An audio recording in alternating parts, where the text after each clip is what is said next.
தென்னாடுடைய சிவனே போற்றி, என் நாட்டவர்க்கும் இறைவா போற்றி, காவாய் கனகத்திரளே போற்றி, கைலை மலையானே போற்றி போற்றி. திருச்சிற்றம்பலம். ஒளியற்கோன் பொழித்த புகழியற்கோன் கடல் போற்றி, ஆளிமிசை கல்மிதப்பில் அணைந்த பிரான் நடி போற்றி, வாலி திருநாவலூர் வந்தொண்டர் பதம் போற்றி, ஊழிமணி திருவாதமூரர் திருத்தாள் போற்றி, ஊழிமணி திருவாதமூரர் திருத்தாள் போற்றி. சிவ சிவ சிவ சிவ. ஆடல் வல்லான் சொக்கநாதருடைய திருவருளும், அங்கேற்கண்ணி மீனாட்சியுடைய திருவருளும், மாணிக்க வாசலுடைய குருவர்களும் ஒன்றாக சேர்த்து இந்த திருவாசக சிந்தனை அமர்வு என்ற நிலைக்களத்தை நமக்கு பரிசாக தந்திருக்கின்றது. அப்போதுபட்ட குருவருளையும் திருவருளையும் அடியேன் மனம் மொழி மெய்களினாலே வழிபாடு செய்கின்றேன். மேலும் இங்கு குழுமி இருக்கக்கூடிய அத்துணை அடியார் பெருமக்களுடைய திருவடி தாமரைகளையும் அடியேன் சென்னிமேல் சூட்டி மகிழ்கின்றேன். திருச்சிற்றம்பலம். சிவாயம் சிவாயிடம். சொக்கநாத வெண்பா.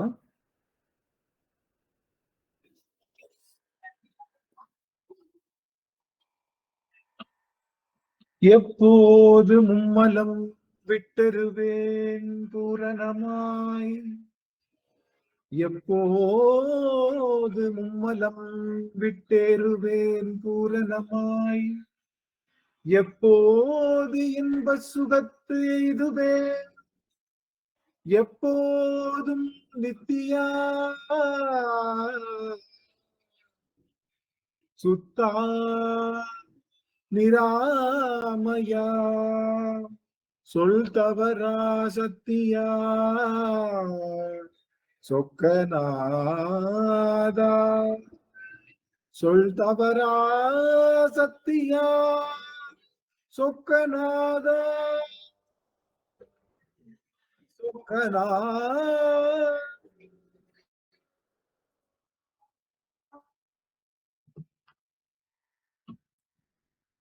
சிவ சிவ சிவ. சொக்கநாத பெருமானுடைய பெரும் கருணையினாலே நாம் திருப்பூவல்லி என்ற பதிகத்தை மிகச்சிறப்பாக சிந்தித்து வருகின்றோம். அந்த வகையிலே நாம் இதுவரை சிந்திக்கப்பட்டது கிட்டத்தட்ட 16 பாடல்களுக்கு நாம் நம்முடைய சிந்தனைகளை கொண்டு வந்திருக்கின்றோம். இன்றைய தினம் நாம் சிந்திக்க இருக்கக்கூடிய பாடல் என்பது 17வது பாடல், முன்னாய மாலையனும் வானவரும் தானவரும் என்ற அந்த பாடலை நாம் சிந்திக்க இருக்கின்றோம். இந்த பாடலினுடைய சுவையை நாம் பார்ப்பதற்கு முன்னதாக இந்த திருப்பூவல்லி என்று தருகின்ற இந்த பதிகத்தினுடைய மிகச் சிறப்பு என்ன அப்படின்னா, இந்த பதிகத்தை படிப்பதினாலே நமக்கு ஏற்படுகின்ற பலன் என்ன, பயன் என்ன அப்படின்னு பார்த்தோம்னா, இந்த பதிகத்தினுடைய சிறப்பு என்பது மாயா காரியங்களிலிருந்து நம்மை நீக்குதல். மாயா விஷயங்களிலிருந்து நம்மை நீக்குவதற்காக செயல்படுகின்ற மிகப்பெரிய விஷயம்தான் இந்த திருப்பூவல்லி. இந்த திருப்பூவல்லி மாயா விஷயங்களை நீக்கி மாயையினுடைய ஆற்றலை தடுத்து நிறுத்துதல். மாயை என்ற ஆற்றலை தடுத்து நிறுத்துதல் என்பது இந்த திருப்பூவலினுடைய யாருக்கெல்லாம் மாயையினுடைய தாக்கம் இருக்கின்றதோ அவர்களெல்லாம் திருப்பூவல்லி பாடி அதனுடைய உட்பொருளை அறிவதினாலே நமக்கு மாயை என்ற அந்த மிகப்பெரிய ஆற்றலை நாம் தடுத்து நிறுத்த முடியும். மாயையினாலேதான் நாம் இந்த உலக பிறப்பை எடுத்தோம், மாயையினாலேதான் இந்த உடலை எடுத்தோம், மாயையினாலேதான் மனத்தை பெற்றோம், மாயையினால்தான் சொல் வாக்கு என்ற அத்தனை விஷயங்களையும் பெற்றோம். இந்த மாயை என்பது என்ன அப்படின்னா சிவபெருமானுடைய பரிக்கிரக சக்தி. இந்த மாயை என்பது சிவபெருமானுடைய பரிக்கிரக சக்தி. அது என்னங்க பரிக்கிரக சக்தி அப்படின்னா என்னன்னா, எந்த சக்தி செயலுக்கு வருகின்றதோ அதற்கு பரிக்கிரக சக்தி என்று பொருள்.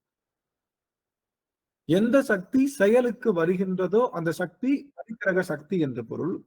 சிவபெருமானுடைய இந்த மாயை என்பது நமக்கு பரிக்கிரக சக்தியாக விளங்குகின்றது. அப்படின்னா அது ஆற்றலுக்கு வருகின்றது. சிவபெருமானுடைய அந்த சக்தி என்பது பயன்பாட்டுக்கு வருகின்ற சக்தி எல்லாம் பரிக்கிரக சக்தி. புரிஞ்சுதுங்களா? பயன்பாட்டுக்கு வர சக்தி. இப்போ ஒரு அம்மா இருக்காங்க, அவங்க ரொம்ப அழகா அவங்க வந்து ரொம்ப அழகா வரைவாங்கன்னு வச்சுக்கோங்க, டிராயிங் பண்ணுவாங்க. அது அவங்களுடைய திறமை. எப்பயுமே டிராயிங் பண்ணிட்டு இருப்பாங்க? எப்பவுமே டிராயிங் பண்ண இல்ல. அவங்களுக்கு அந்த போட்டி வரும்போது, அவங்களுக்கு அந்த எண்ணம் வரும்போது எல்லாம் அவங்க என்ன பண்ணுவாங்க, அத டிராயிங் பண்ணி பண்ணுவாங்க. அப்போ அந்த போட்டி வரும்போது அவர்கள் எடுத்து அதை வரைகிறாங்க இல்லையா, அது வந்து அவங்களுக்குள்ள அந்த சக்தி இருந்தது. அது வெளிப்பட்டது எப்போது? தேவைப்படும் போது வெளிப்பட்டது. எப்ப தேவைப்பட்டது? யாராவது படைங்கன்னு சொன்னா வெளிப்படும். புரியுதுங்களா? தேவைப்படும் போது வெளிப்படுகின்ற சக்திக்கு பேரு பரிக்கிரக சக்தி என்று. சிவபெருமான் நம்மை எல்லாம் காப்பதற்காக தன் சக்தியை நமக்கு தேவைப்படும் போதெல்லாம் வெளிப்படுத்திக் கொண்டிருக்கின்றான் இல்லையா, அந்த சக்திக்கு பேருதான் மாயா சக்தி என்று பொருள். நமக்கு தேவைப்படும் போதெல்லாம் தன்னுடைய ஆற்றலை வெளிப்படுத்திக் கொண்டிருக்கின்றான் இல்லையா, அதுக்கு பேரு மாயா சக்தி என்று பொருள். இந்த மாயா சக்தி எதற்காக அப்படின்னா, இந்த ஆன்மாவினுடைய அறிவை சாமி பரிக்கிரக சக்தின்னு சொன்னீங்க. ஆமா, பரிக்கிரக சக்தி மாயா சக்தி எல்லாம் ஒண்ணுதான். ஏன்னா மாயா சக்தி தான் என்ன ஆகுது, சிவபெருமானுக்கு ரெண்டு சக்தி இருக்கு. ஒண்ணு சாதான்ய சக்தி அல்லது சிற்சக்தின்னு சொல்லுவாங்க. சாதான்ய சக்தி, சிற்சக்தி, அது சிவபெருமான் கிட்ட இருக்கிற சக்தி. அடுத்து பரிக்கிரக சக்தி. என்னன்னா அந்த சாதான்ய சக்தி என்பது என்னன்னா உள்ளுக்குள்ள இருக்கவே இருக்கும். நான் ஏற்கனவே சொன்னேன்ல, இப்போ உங்களுக்கு டிராயிங் பண்ற திறமை இருக்குன்னு வச்சுக்கோங்க, அது எப்பயுமே டிராயிங் பண்ணிட்டு இருக்கு, உங்களுக்குள்ள இருக்கு, அது வெளிப்படல இல்லையா, உள்ளுக்குள்ள இருக்கும் போது அதுக்கு அந்த சக்திக்கு பேரு சாதான்ய சக்தி அல்லது சிற்சக்தி அப்படின்னு பேரு. உள்ளுக்குள்ள இருக்கும் போது வெளிப்படாம இருக்கிறது இல்லையா, அந்த சக்திக்கு பேரு சாதான்ய சக்தி, சிற்சக்தி. அதுவே வெளிப்பட்டது அப்படின்னா அது பரிக்கிரக சக்தி. ஆக சிவபெருமான் அந்த பரிக்கிரக சக்தி என்பது மாயை என்ற சக்தியை வெளிப்படுத்துறான். பெருமான் இந்த மாயை என்ற சக்தியை வெளிப்படுத்துறான். எல்லாம் ஒரு நிமிஷம் கவனிக்கலாம், அவங்க எல்லாருடைய திருமுக தரிசனம் கொடுக்கலாம். அடியனுக்கு ரொம்ப மகிழ்ச்சியா இருக்கும்னு நினைக்கிறேன். இன்னைக்கு டக்கு டக்குன்னு எல்லாருடைய திருமுக தரிசனமும் எனக்கு ரொம்ப அருமையா கிடைக்குது.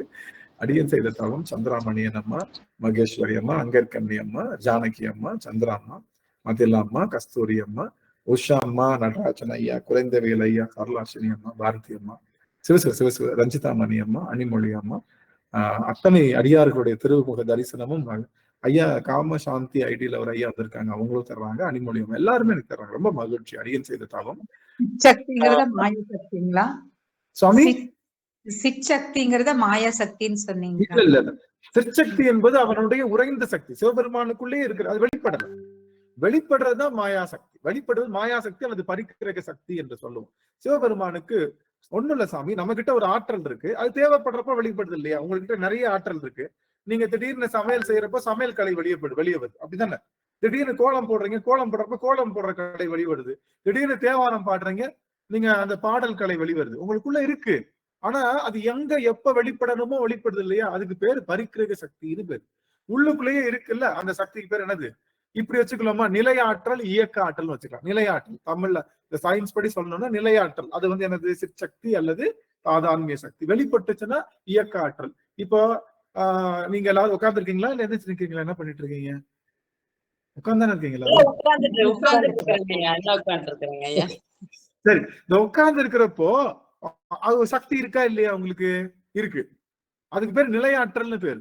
எந்திரிச்சு நடந்தீங்க அப்படின்னா அது இயக்க ஆற்றல் பேரு. புரியுதுங்களா? வெளிப்படுது. அப்ப சக்தி வெளிப்படும் போது என்ன சொல்லுவோம், அது வந்து இது ஆக இந்த வெளிப்படுதல் என்பதுதான் மிக முக்கியமான விஷயம். நம்ம சிவபெருமானுடைய சக்தி வெளிப்படுகின்றது எப்போ? ஆன்மாவினுடைய தேவைக்கேற்ப. எல்லாத்துக்கும் ஒண்ணும் இல்ல. ஏன் உங்களை எல்லாத்தையும் ஆன் பண்ண சொன்னேன்னா முக்கியமான செய்தி சொன்னோம். ஆன்மாக்கள் எவ்வளவு இருக்கு? ஆன்மாக்கள் எவ்வளவு இருக்கு? எத்தனை ஆன்மாக்கள் இருக்கு? கவுண்ட் பண்ணி சொல்லுங்க பாக்கலாம்.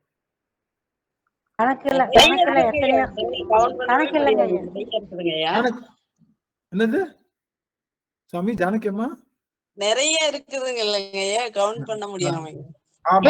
கணக்கிட முடியாத எண்ணிலின்னு சொல்லுவோம்ல, எண்ணிலினா எண்ண முடியாத இன்ஃபினிட்டின்னு சொல்ற ஆன்மாக்கள் இருக்கு. அந்த ஆன்மாக்கள்ல ஒரு பகுதியத்தான் சாமி என்ன கொடுத்திருக்காரு, அதுல ஒரு பேட்சுக்கு மட்டும்தான் உடம்பு கொடுத்துருக்காரு. நல்லா கவனிக்க, முக்கியமான செய்தி. இந்த ஆன்மாக்கள்ல ஒரு பேட்சுக்கு மட்டும்தான் சாமி உடம்பு கொடுத்துருக்காரு. இந்த உடம்பு எப்படி கொடுத்தாருன்னா எல்லாத்துக்கும் காமனா தான் உடம்பு கொடுத்தாரு. எல்லாத்துக்கும் காமனான உடம்பு தான் கொடுத்தாரு. இன்னைக்கு வரைக்கும் எல்லாத்துக்கும் காமனான உடம்பு இருக்கு. நம்ம எல்லாத்துக்கும் காமனான உடம்பு இருக்கு. இப்ப நம்ம பார்த்துட்டு இருக்கோம்ல, இந்த உடல் பேரு பரு உடல்னு சொல்லுவோம், அல்லது அன்னமய கோஷம். இந்த உடம்பு தான் மாறுமே தவிர இது போக மிச்சம் இருக்கக்கூடிய 4 உடலும் எல்லா ஆன்மாவுக்கும் சமம்தான். புழுவுக்கும் அதான் உடம்பு. அமீபான்னு சொல்றோம்ல, ஒரு செல் உயிரி. பாத்தீங்களா, கேள்விப்பட்டிருக்கீங்களா? ஒரு செல் உயிரி அமீபா கேள்விப்பட்டிருக்கீங்க? சின்ன வயசுல படம் வந்திருப்பீங்களா? அந்த ஒரு செல் உயிரி அமீபாவுக்கும் அது அந்த 4 உடல் இருக்கு. நீங்க பார்க்கவே முடியாத எல்லா உயிர்களுக்கும் 4 உடல் காமனா சாமி கொடுத்துறாரு. இந்த ஒரு உடல் மட்டும் மாறி. இந்த முத உடல் கொடுத்தாருல்ல, அந்த 4 உடல் கொடுத்தாரு இல்லையா? உடல் 4 உடல்னு வச்சுக்கோங்க. நீங்க முதல் காமனான உடல்னு வச்சுக்கோங்க. பொதுவான உடல், பொது உடல்னு வச்சுக்கலாமா? பொது உடல் கொடுத்தாரு. அப்போ என்னாச்சு? இந்த ஆன்மா ஒரு வினை செஞ்சதுக்கு தானே உடல் கொடுக்கணும். இவன் காமனா ஒரு உடல் கொடுத்தான். எதுக்காகன்னா எல்லாமே ஒரு வினை செஞ்சிருக்கு. காமனா ஒரு வினை செஞ்சிருக்கு. என்ன வினை செஞ்சுச்சு ஆன்மா? முத எடுத்தோடனே செஞ்ச வினை என்ன? இந்த ஆன்மா செஞ்ச வினை என்னன்னா, இந்த ஆன்மா தன்னையும் அறியாம இருளை பற்றி விட்டது. அதுதான் இந்த ஆன்மா செஞ்ச முதல் வினை. தன்னையும் அறியாம இருளை பற்றி விட்டது. இதுதான் இந்த ஆன்மா செஞ்ச முதல் வினை. இந்த வினை யாரெல்லாம் செஞ்சா? உடலை பெற்றவங்க எல்லாரும். உடலை பெற்றல்ல, எல்லா ஆன்மாக்களும். அதனாலதான் ஆன்மா வேற வேறையா இருக்கு. ஆன்மா வேற வேறையா இருக்கிறதுக்கான காரணம் இந்த ஆன்மா இருளை பற்றி விட்டது. நல்லா தெரிஞ்சு, முக்கியமான செய்தி தெரிஞ்சாதானே மாயைக்குள்ள வரணும். இந்த மாயையினுடைய மகிமை தெரிஞ்சதுன்னா நம்ம மாயை போற்றவும் செய்யலாம், மாயையிலிருந்து வெளியும் வர சொல்லலாம். மாயை சரியா புரிஞ்சுக்கணும். இப்போ இந்த ஆன்மா முத செஞ்ச வினை என்னன்னா இருளை பற்றியதுதான் இந்த ஆன்மா செஞ்ச வினை. அது எல்லா ஆன்மாவும் என்ன செஞ்சிருச்சு? ஒன்னா செஞ்சிருச்சு, சமமா. எல்லா ஆன்மாவும் காமனா செஞ்சிருச்சு. எல்லா ஆன்மாவும் காமனா செஞ்சிருச்சு. என்னன்னா இருளை பற்றி விட்டது. அதனால என்ன பண்ணா காமனான உடல் கொடுத்தா எல்லாத்துக்கும். எதுக்காக உடல் கொடுத்தா? இருள்ல இருந்து இது வெளிவரணும்ன்றதுக்காக. ஒருத்தர் கேட்டாரு, எனக்கு ஒரு நண்பர் இருக்காரு, கேட்டாரு, ஏங்க அவர் சாப்பிட்டு போலாம்ல, இடம் கெட்டு போகுது இந்த ஆன்மா, கழுத எப்ப இடம் கெட்டு போகுதுன்னு நினைச்சிட்டு அவர் சாப்பிட்டு போலாம்ல, எதுக்கு அவர் உடலை கொடுத்து எல்லாம் பண்ணிட்டு இருக்காருன்னா, அவன் உடலை கொடுத்தனாலதான் அவன் இறைவன். அவன் கருணையா இருக்கிறனாலதான் இறைவன். அவன் நமக்கு இறங்கி அருள் செய்வதனாலதான் இறைவன். அவன் சும்மா அப்படியே போயிட்டானா அவன் யாரு? அவனுக்கு பேரு ஆனந்துன்னு வச்சுக்கலாம், அவனுக்கு பேரு வேற எக்ஸ் ஒய் இசட்னு வச்சுக்கலாம். ஆக அப்படியே போகின்றவன் இறைவன் அல்ல. எந்த உயிர் துன்பப்பட்டாலும் எப்படியாவது அதை சரி பண்ணி கொடுக்கணும் அப்படின்னு நினைக்கிறவன் தான் இறைவன். அதனால என்ன பண்றான் அப்படின்னா எல்லாத்துக்கும் சமமான உடலை கொடுக்கின்றான். ஏன் சமமான உடல் கொடுத்தா? எல்லாம் சமமான வினை செய்தது. என்ன சமமான வினை செய்தது? இருளை பற்றி விட்டது. ஆணவம் என்ற இருளை பற்றி விட்டது. இந்த ஆணவம் இருளுக்கான ஒரு முக்கியமான விஷயம் சொல்லிக்கிட்டுமா? எல்லாத்துக்கும் தெரிஞ்சது சொல்லிக்கிறேன். இப்போ இருள் நார்மலா லைட் ஆமந்துருச்சுன்னு சொல்லுவோம், பொருள் எல்லாம் மறைச்சிரும், இருட்டை காட்டும். இருட்டா இருக்குன்னு சொல்லுவோம்ல, எட்டி பார்த்து என்னடா இருக்குன்னா இருட்டா இருக்குங்க. இருட்டு தன்னை காட்டும். புரியுதுங்களா? இருட்டா இருந்ததுன்னு தெரிஞ்சா தானே நம்ம விளக்கேற்ற முடியும். ஆனா இந்த ஆணவம்ன்றது எவ்வளவு பியூட்டிஃபுல்லான இருட்டு தெரியுமா? பொருளையும் மறைக்கும், தன்னையும் காட்டாது. இந்த ஆன்மா பிடிச்சிருச்சு, இருள பிடிச்சிருச்சு. பிடிச்சதுக்கு அப்புறம் தன்னை காட்டல. அது தான் இருக்கேன்ற இருப்பை காட்டாதனால இந்த ஆன்மா தான் பிடிச்சேன்ற பிரஜையே இல்லாம நிக்குது. புரியுதுங்களா? இது பிடிச்சேன்னு தெரிஞ்சிருச்சுன்னா விட்டுரும். இந்த ஆன்மா பிடிச்சேன்னு இந்த ஆன்மாவுக்கு பிடிச்சேன்றதே தெரியல, பிடிச்சிருச்சு, இது மறைச்சிருச்சு, அறிவை மறைச்சிருச்சு. எது? பிடிச்ச உடனே இந்த இருள் அறிவை மறைச்சிருச்சு, மறைச்சிட்டு தன்னையும் மறைச்சிருச்சு. இப்போ நல்லா கவனிக்கணும். இப்போ இந்த ஆன்மாவுக்கு இருக்கிற அறிவு எவ்வளவு மறைச்சிருக்கு அப்படின்னா அது பிடிச்ச அளவுக்கு மறைச்சிருக்கு. சில ஆன்மா 10% பிடிச்சிச்சு, அப்ப எவ்வளவு மறைச்சிருக்கும்? 90% மறைச்சிருக்கு.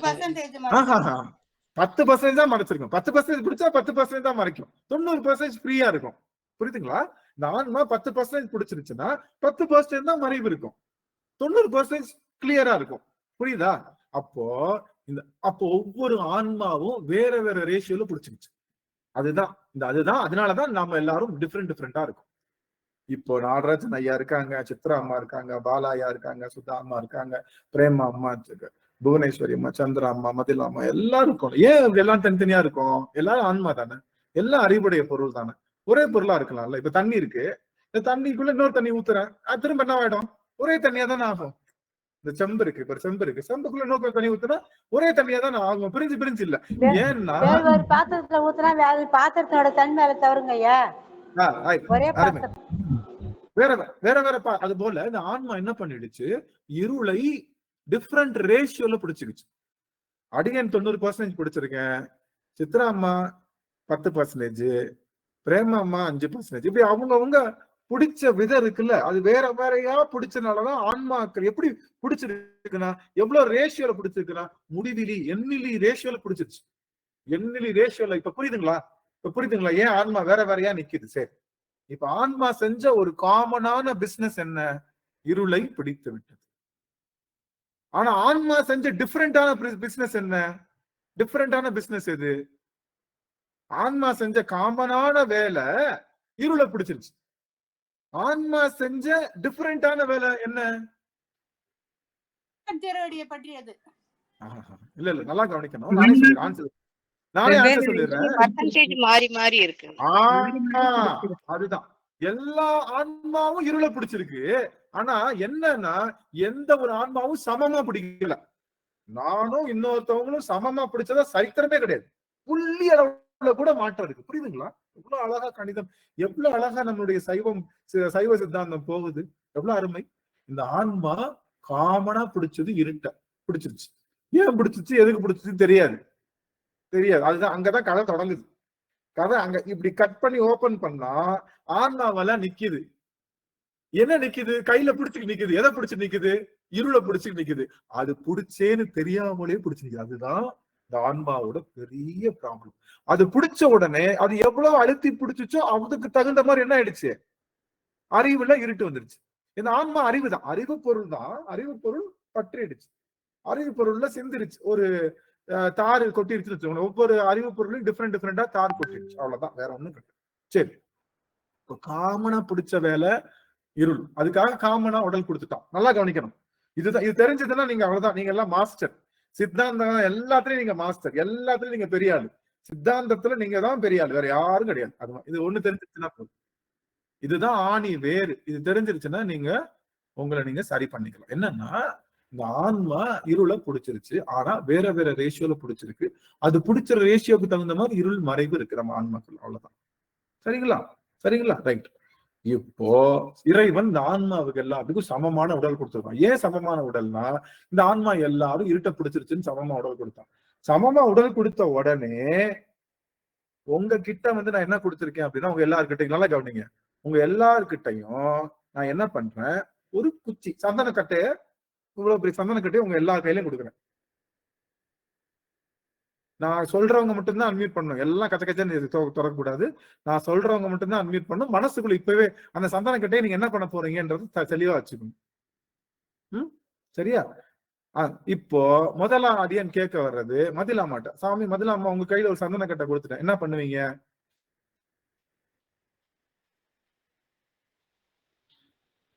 அம்மானால அன்மியூட் பண்ண முடியலையா? பரவாயில்ல சாமி. அப்ப எனக்கு சந்திரா அம்மா, அவங்கதான் தெரியுறாங்க அதுக்காக. என்ன பண்ணுவீங்க? கேக்குது மதிலாமா, கேக்குது.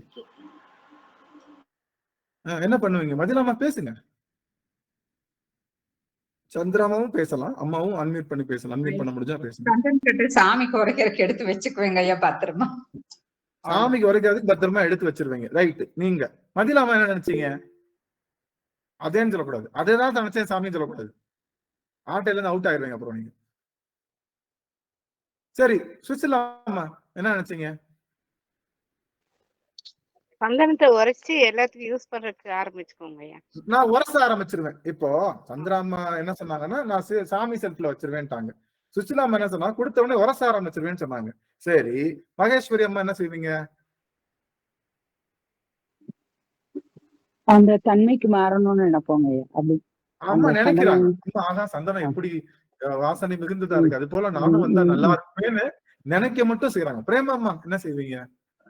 ஐயா, நான் சிவ வழிபாடு பண்றோம்ல, தினம் சந்திரத்தை அரைச்சு சிவ வழிபாடு பண்றவங்க அபிஷேகம். ஆமா, இப்போ அம்மா அரைச்சு சிவ வழிபாடு செய்யறதுக்கு அதை வலிச்சு எடுத்துட்டு இருக்காங்க. சரி, சித்ரா அம்மா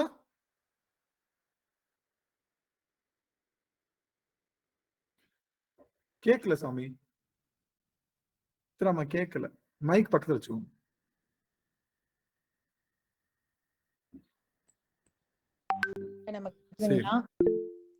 சாமி ஐயா கேக்குதுங்களா? சிவாய நம்ம கேக்குது. ஐயா இப்போ சந்தனத்தை உரைச்சு பெருமானுக்கு இட்டுட்டு எல்லாருக்கும் பகிர்ந்து அழிச்சிருவேன். அது நானு எனக்கு நான் வச்சுக்க இவங்க மாட்டேன். பெருமானுக்கு இடுவாங்க, அதே சமயத்துல எல்லாருக்கும் கொடுக்குறாங்க. சரி, சாருமதி அம்மா அவங்களோட நிறைவு சேரும். சாருமதி அம்மா. ஐயா அதாங்க ஐயா, நாங்க வீட்டுல உள்ளவங்க பசங்களுக்கு எல்லாருக்கும் டெய்லி இறைச்சி வைப்போங்க ஐயா. ஸ்கூல் போகும்போது இல்ல வெளியில போகும்போது இழைச்சு பிள்ளைங்களுக்கு நெத்தியில திருநீர் வைக்கிறது முகத்துல. நான் நினைச்சேன் யாராவது சொல்லுவீங்கன்னு நினைச்சேன். சாமி சந்தனம் போட்டா முகம் க்ளோவா இருக்கும்னு தெரியும். நைட்டு தூங்குறப்போ ஒரு பேக்கு, சந்தனம் பேக்கு, ஃபேஷியல் பேக்கு போட்டுக்குவேன் சாமின்னு யாராவது சொல்லுவீங்கன்னு நினைச்சேன். நீங்க எல்லாம் சிவனடியார்களாச்சு, அழகுக்கு முக்கியத்துவம் கொடுப்பீங்களா? சந்தனம் கிடைக்க மாட்டேங்குது ஐயா. இதுல போய் எங்க முகத்தை டக்குன்னு சாமிக்கு தான் வச்சுக்குவோம். மகிழ்ச்சி. இப்ப புரியுதுங்களா? ஒரே சந்தன கட்டைதான், ஆனா அதனுடைய பயன்பாடு வேற வேறையா இருக்கா எல்லாருடைய. ஏன்னா எல்லாருடைய மனசுக்கு வேற மாதிரி. இப்ப நம்ம பிடிச்சோம்ல, ஏன் இந்த மாதிரி வேற. இப்ப ரோட்ல போறவங்க யாரோ ஒருத்தவங்களுக்கு கொடுக்குறோம், என்ன பண்ணுவாங்க? ஒரு பேர் சந்தன கட்டைனா என்னன்னு தெரியாதவங்க அவங்களுக்கு கொடுத்து என்ன பண்ணுவாங்க? இது என்னமோ கட்டை அப்படி தூக்கி போடுவாங்க. சில பேர் என்ன பண்ணுவாங்க, அந்த கட்டை தெரியாதவங்க விறகு வச்சு எரிச்சிருவாங்க. அந்த கட்டை என்னுடைய அருமை தெரியாது, என்னன்னே தெரியாதவங்க. அப்போ அதனுடைய அறிவுக்கு தகுந்த மாதிரி பார்த்தவனே சந்தன கட்டை மோந்து பார்த்து ஆக சந்தன ஸ்மெல் வருது, இதை உரைச்சா தேயும். இத்தனை அறிவு இருக்கிறனால அவங்க எல்லாம் அதை பயன்படுத்துறாங்க. அறிவு இல்லாதவங்க எல்லாம் வேற மாதிரி பயன்படுத்தும். புரிஞ்சுதுங்களா? அது மாதிரி சாமி உடம்பு கொடுத்த உடனே அந்த ஆன்மா பிடிச்சிச்சு இல்லையா, அதனுடைய ரேஷியோல அறிவு மாத்தி பிடிச்சு இல்லையா, அதுக்கு தகுந்த மாதிரி வேலை செய்ய ஆரம்பிச்சு. எல்லாத்துக்கும் ஒன்னாதான் கொடுத்தா கொடுத்த உடனே இப்ப என்ன பண்ணிருச்சு, ஏற்கனவே அந்த ஆணவத்தை டிஃபரெண்ட் ரேஷியோல பிடிச்சிச்சு இல்லையா, அது பிடிச்சதுக்கு தகுந்த மாதிரி அது வேலை செய்ய ஆரம்பிச்சிச்சு. புரியுதுங்களா? ரொம்ப டார்க்கா இருக்கிறது ஒண்ணுமே தெரியல, இது வச்சு நான் என்ன பண்ண போறேன், பேசாம போட்டு தூங்கிருச்சு. இன்னொன்னு ரொம்ப ஷார்ப்பா இருக்கிறது, இதை பயன்படுத்துவமே தேக்கிது. இன்னும் கொஞ்சம் ஷார்ப். புரியுதுங்களா? அப்போ இறைவன் காமனா கொடுத்த அந்த உடம்பு தான் ஆதி மூலதனம். நமக்கு மூலதனம் முதல் கொடுத்தாங்க. அதை போட்டுதான் போனி பண்ண. நம்மள போனி பண்ணதுக்கு அப்புறம் அவன் திறமையை வச்சு எல்லாரும் என்ன பண்ணிக்கிட்டாங்க, ரொம்ப அறிவு இருந்துச்சு இல்ல. சில ஆன்மாவுக்கு 2% தான் பிடிச்சிருக்கும்ல, 2% தான் பிடிச்சிருக்கும்ல. அதுக்கு என்ன நினைச்சு, ஆஹா நம்ம ஏதோ தப்பா பிடிச்சிட்டோம், யாரா அந்த கொடுத்து உடம்ப கொடுத்தது பார்த்தா ஏத்தாப்பு நிக்கிறான். ஆதி அழல் போல அருவ திருமேனியாக பெருமானிக்கிறான். சே, இவன் பார்த்தாலும் இன்பம் தரவனா இருக்கானே, விட்டுட்டு போயிடலான்னு போயிடுச்சு. அந்த ஆன்மாக்கள் எல்லாம் போயிடுச்சு. அந்த வகைற ஆன்மாக்கள் எல்லாம் யார் அப்படின்னா, அவங்க எல்லாம் விஞ்ஞானகலர். ஒரு தடவை சொன்னா போதும் டுபுக்குன்னு போயிடுவாங்க. அவங்களுக்கு கொஞ்சம் போலதான் மறைப்பு. சில பேர் என்ன செஞ்சாங்க, சரி பார்க்கலாம்னு சொல்லி கொஞ்சம் பார்த்து பண்ணாங்க. அவங்க எல்லாம் பிரளயாகலர். சகலர் என்பது எல்லாமே வந்தாலும் ஒவ்வொன்றும் மாறாம இருக்கிறவங்க சகலர். சகலர்னா எல்லா கருவிகளையும். சாமி என்ன பண்ணாரு, இந்த ஆன்மா வேலை செய்ய கொஞ்சம் இதுக்கு கொடுத்தா நல்லா இருக்குமே, வெறும் மனம் மட்டும் கொடுத்தாரு. காமனா உடம்பு கொடுத்தாருல, கண்ணு மட்டும் கொடுத்தாரு, வெளியே வந்துருச்சு. கண்ணை பார்த்து தப்புன்னு வந்துருச்சு. சில ஆன்மாவுக்கு கண்ணும் காதும் கொடுத்தாரு, கேட்டு வெளியே வந்துருச்சு. சில ஆன்மாவுக்கு மொத்த கருவிகாரணம் கொடுத்தாலும் அது அங்கேயே உட்கார்ந்துருக்கு. சூப்பர். இந்த ஒரே நிமிஷம் சாமி, அடி என்ன பால் வாங்குறேன், அடியாறுகள் திருவைந்தலுக்கு ஓதுங்க, அந்த அமைச்சுவேன்.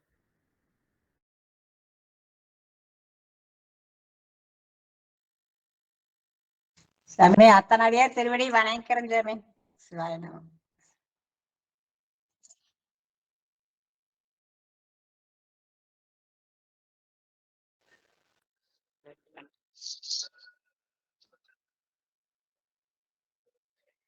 திருவடி வணக்கம்.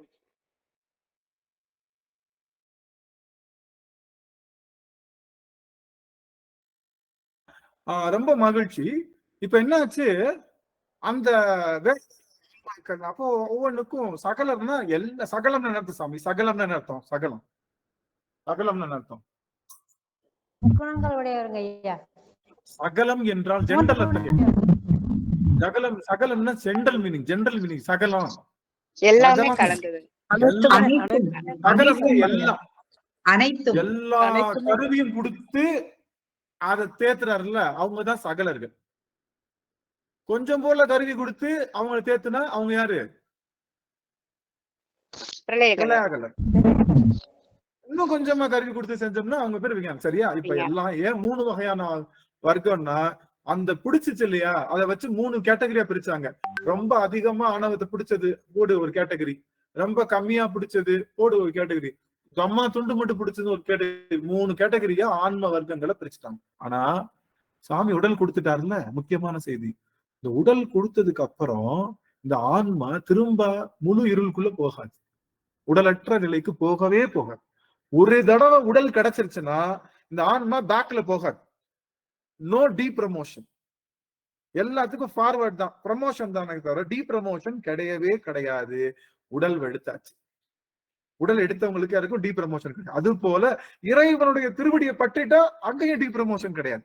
அங்க போய் பிடிச்சா திரும்ப இங்க வரமாட்டான், இங்க வரமாட்டான். ஆனா அதுலயே பரமுக்தி பரமுக்தி அபரமுக்தி எல்லாம் இருக்கு. அதுக்கெல்லாம் நம்ம அவ்வளவு தூரம் போக வேணாம், இப்ப புரிஞ்சுக்கிறதுக்காக சொல்றோம். அப்போ நம்ம எல்லாம் யாருன்னா எண்ணிலி ஆன்மாக்கள்ல ஒரு செட்டு தான் எடுத்திருக்காரு சாமி. ஒரு செட்டுக்கு தான் என்ன கொடுத்திருக்காரு, இப்போ உடம்ப கொடுத்திருக்காரு. இன்னும் செட்டு உடம்பே கிடைக்காத செட்டு இன்னும் இருக்கு, நல்லா கவனிச்சுக்கோங்க. உடம்பே கிடைக்காத அந்த அந்த முதல் உடம்பு இருக்கு இல்லையா, அந்த உடம்பே கொடுக்காம சாமி இன்னும் ஆன்மாக்கள் பேட்ச்ல இருக்கு.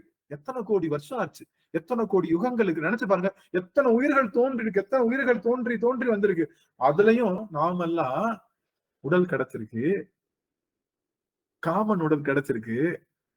தவத்தினாலே சிவத்தை வழிபாடு செய்ததுனாலே திருநீறு பூசுகின்ற இடம் கிடைச்சிருக்கு. தவத்தினாலே செய்த பலனினாலே இறைவனுடைய திருவாசகத்தை கேட்பதற்கு பயன் கிடைச்சிருக்கு. தவத்தினாலே செய்த காலத்தினாலே நாம் அடியார்களோடு தொடர்பு கிடைச்சிருக்கு. அடியார்கள் திருவடி வணங்குனா எல்லாம் கிடைக்குன்ற மகா ஞானம் கிடைச்சிருக்கு. அவ்வளவு பெரிய விஷயம். உடல் கொடுத்து செஞ்சு கொண்டு வந்துட்டான். ஒரு ஸ்டெப் எடுத்து வச்சுட்டோம்னு வச்சோம், ஒரே ஸ்டெப் எடுத்து வச்சுட்டோம்னா அந்த திருவடிக்கு போயிடலாம், திரும்ப இந்த பக்கம் வர மாட்டோம். அவ்வளவுதான்.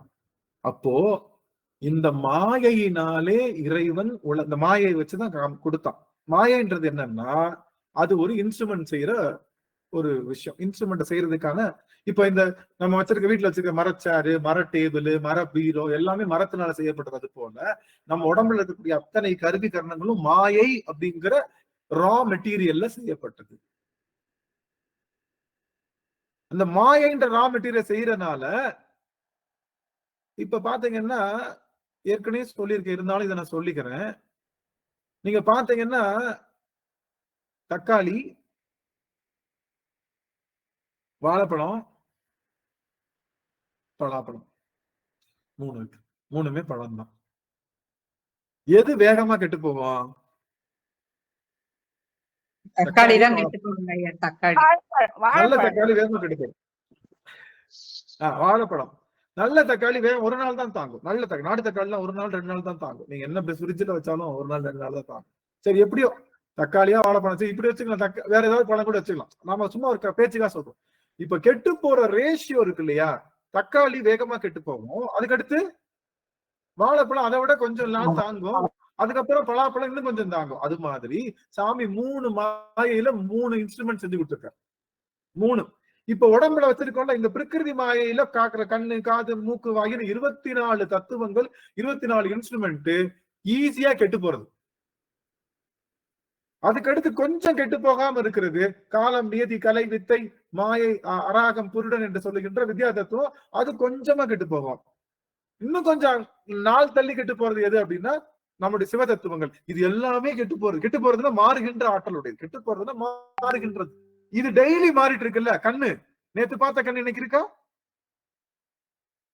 நேத்து பார்த்த மனம் இன்னைக்கு இருக்கா? நேத்து பார்த்த புத்தி இன்னைக்கு இருக்கா? அகங்காரம் இருக்கா? சித்த இருக்கா? எல்லாம் ரொம்ப பிராக்ஷனா பயங்கரமா மாறிட்டே இருக்குல்ல. அதனால இந்த மாயைக்கு பேரு பிரகிருதி மாயை. ஹைலி டர்ட்டி, ஹைலி டர்ட்டி, சீக்கிரம் கெட்டு போயிடும். காலம் இருக்குல்ல, காலம், கால தத்துவம், காலம், நியதி, கலை, வித்தை, அராகம், மாயை, புருடன், இதெல்லாம் என்ன பண்ணும் அப்படின்னா நம்மளுடைய மனம், புத்தி, சித்தமாக கரணங்களை இயக்கும். 4 கரணங்களையும் இந்த 7 இன்ஸ்ட்ருமெண்ட் இயக்கும்.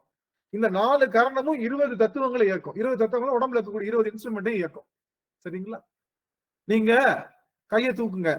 இப்ப எல்லாரும் அட் அ டைம்ல வலது கையை காட்டுங்கள், காட்டுங்க, வலது கை காட்டுங்க, எல்லாரும் வலது கை காட்டுங்க. என்னடா திடீர்னு ஏதாவது டாஸ்க் கொடுக்குறீங்க? அதுக்கு டாஸ்க் கொடுத்தா நல்லா இருக்கு தெரியும். எல்லாரும் வலது கை. சரி, இப்ப கீழே போட்டலாம், கையை கீழே போட்டலாம். நல்லது, சிறப்பு சிறப்பு. வலது கை காமிச்சு. இப்ப நீங்க வலது கை தூக்குனீங்கல்ல, எப்படி தூக்குனீங்க? என்னடா கேள்வி? கையை தூக்குன உங்க மனசுல வலது கைன்னு சொல்லி நீங்க சொன்னதுனால அதை மனம் கேட்டு எங்களை செய்ய வச்சு. நீங்க சொன்னதுனால உங்க மனசு சங்கல்பம் பண்ணுச்சு. உங்க மனசு சங்கல்பம் பண்ண உடனே உடம்பு அது செய்யுது. செய்தா? இது போலத்தான் இறைவனும் சங்கல்பத்தினாலே எல்லாத்தையும் செய்யறான். இந்த ஆன்மா சங்கல்பத்தினாலே எதை இயக்குது? உடம்பை இயக்குச்சு. அதே போல இறைவனும் தன்னுடைய சங்கல்பத்தினாலே இயக்குறான். இப்ப நீங்க இயங்குவதற்கு உங்களுக்கு என்ன தேவை? கண்கள் தேவை, மூக்கு தேவை, வாய் தேவை, காது தேவை, உடம்பு தேவை, எல்லாம் தேவை. நீங்க எப்படி இயங்குகின்றீர்கள்? நீங்க எந்த இன்ஸ்ட்ருமெண்ட்னால இயங்குறேன்னா, எதனால பாக்குறீங்க? கண்ணினாலே பார்க்கின்றேன் சொல்றீங்களா? எதனால பாக்குறீங்க? காதினாலே கேட்கின்றேன். அது போல இறைவனுக்கு என்ன உடம்புன்னா கருணை சக்தி தான் உடம்பு.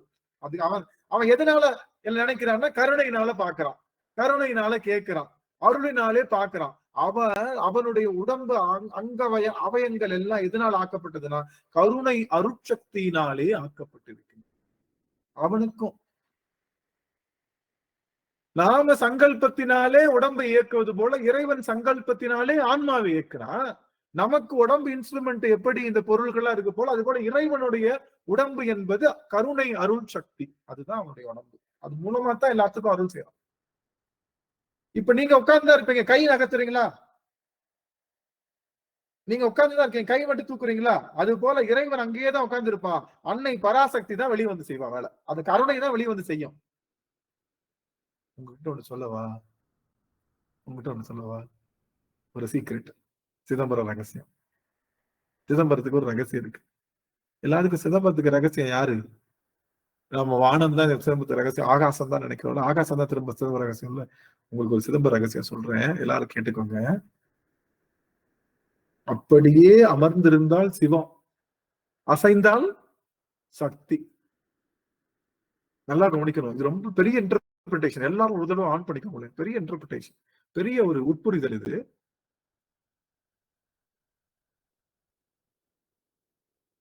அப்படியே அசையாமல் நின்றால் சிவம், அசைந்து அது வெளிப்பட்ட சக்தி. இப்பதான் பார்த்தோம் சிவனுடைய சக்தி, வெளிப்படுகின்ற சக்தி பரிக்கிரக சக்தின்னு பார்த்தோம். வெளிப்பட்டா சக்தி. தில்லையில நடமாடுறவன் யாரு? சிவன் சொல்றீங்கல்ல. நடமாடாம பக்கத்துல ஒருத்தி நின்றுகிட்டே இருக்காளே, அவளை யாருன்னு சொல்றீங்க? சக்தின்னு சொல்றீங்கல்ல. இப்ப கரெக்டா சொல்லுங்க, நடமாடுறது யாரு? நடமாடாம நிக்கிறது யாரு?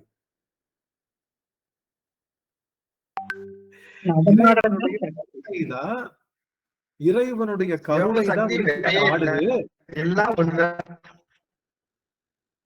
இறைவனுடைய கருணை தான் வெளிப்பட்டு ஆடுது.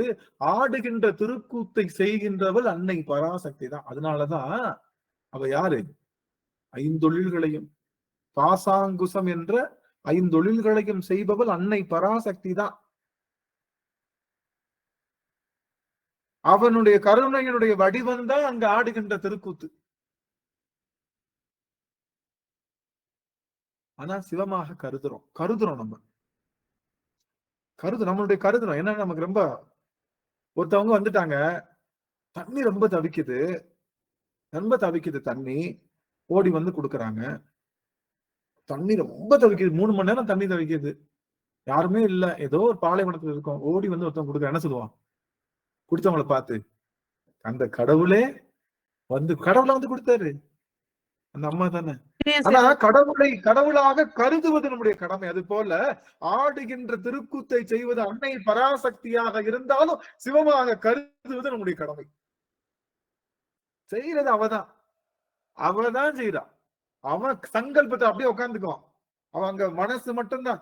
ஆன்மா உட்கார்ந்துகிட்டு எப்படி உடம்பு அசைக்குதோ, ஆன்மா என்பது ஜீவன். இது சீவன், இது உடம்பு சக்தி. உடம்பு சக்தினாலதான் இயங்குது. சக்தி நம்ம உடம்புல ஆடுகின்ற ஆட்டம் சக்தி, உள்ள உட்கார்ந்து அமர்ந்திருப்பது சீவன். அது போல ஆடுகின்ற தில்லை கூத்து யாரு? அன்னை பராசக்தி தான். ஆனா நாம என்ன சொல்றோம்? அந்த ஆடுகின்ற கூத்தை நிகழ்த்துகின்றவன் யார் அப்படின்னா அவன் சிவன் தானே. உங்க வீடை கட்டினது யாருன்னு கேட்டா கொத்தனார்னு சொல்லுவோம். வீடை கட்டினது யாருங்க?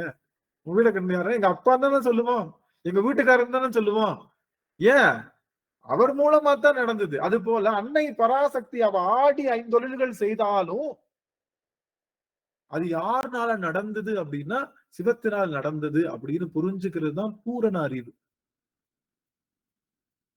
இல்லங்க சக்தி தாங்க 5 தொழில் புரியுறா அப்படின்னு சொல்றவங்க யாரு? சாக்தர்கள். சக்தி தாங்க 5 தொழில் புரியுறா. சக்தி 5 தொழில் புரியுறா சரி, அவளை உள்ள இருந்த இயக்குவது யாரு? சிவன் தானே. அதை புரிஞ்சுக்காம சக்தி தான் எல்லாம் நினைச்சு செய்யறவங்க சாக்தர்கள். பிரம்மம் தானே எல்லாம் தருது. இதுக்குள்ள நான் உள்ள போயிடுறேன், முக்கியமான செய்தி சொல்லிட்டு உள்ள போயிடுறேன். பிரம்மம் தானே எல்லாம் தருது. சீடன் சொல்றான் வேதத்துல பிரம்மம் தானே எல்லாம் தருதுன்னு சொல்றாங்க. ஆமா தானே? பிரம்மம் தானே எல்லாத்தையும் தோற்றுவிக்குது. விஷ்ணுகிட்ட தானே எல்லாம் தொடங்குது. விஷ்ணு கிட்ட இருந்தா எல்லா விஷ்ணுகிட்ட இருந்தா யாரு தோன்றா? பிரம்மா தோன்றா. பிரம்மாட்ட இருந்துதான் இந்திராதி தேவர்கள் தோன்றாங்க. அவங்க மூலமா தான் எல்லா படைப்பு தொழில் நிகழுது. காத்தல் படைத்தல் எல்லாமே நிகழுது. அப்படித்தானே சொல்லுது வேதம். எங்க சிவம் வர்றாருங்க? நல்லா கவனிக்க. முக்கியமான செய்தி, ரொம்ப முக்கியமான செய்தி, ரொம்ப முக்கியமான செய்தி. நல்லா கவனிக்கணும். வேதம் என்பது மறை, ஆகமம் என்பது முறை. வேகம் என்ன மறை சொல்லுது அப்படின்னா, மறை என்ன சொல்லுது அப்படின்னா, இப்ப எல்லாரும் கவனிங்க, முக்கியமான செய்தி. இந்த செய்தி தெரிஞ்சிருச்சு. இதைத்தான் சொல்றாங்க. இதைத்தான் சித்தாந்தமும் எக்ஸ்பிளைன் பண்ணுது. என்ன சொல்லுதுன்னா, தாமரை பூ இருக்கு இல்லையா? தாமரை பூ, அதுக்கு சேற்றிலே மலர்ந்த செந்தாமரை அப்படித்தானே சொல்லுவோம். ஞாபகம் இருக்கா? சேற்றில் மலர்ந்த செந்தாமரை. இது கரெக்டா தப்பா? சரிங்க ஐயா, அப்படிதானே சொல்லுவோம். சரி, சரிதானே. சேற்றில் மலர்ந்த செந்தாமரை. இப்ப பூமியில ஒரு மரம் வளர்ந்திருக்கு அப்படின்னு நான் சொல்லியிருக்கேன். பூமியில ஒரு மரம் வளர்ந்திருக்கு. இது சரியா தவறா?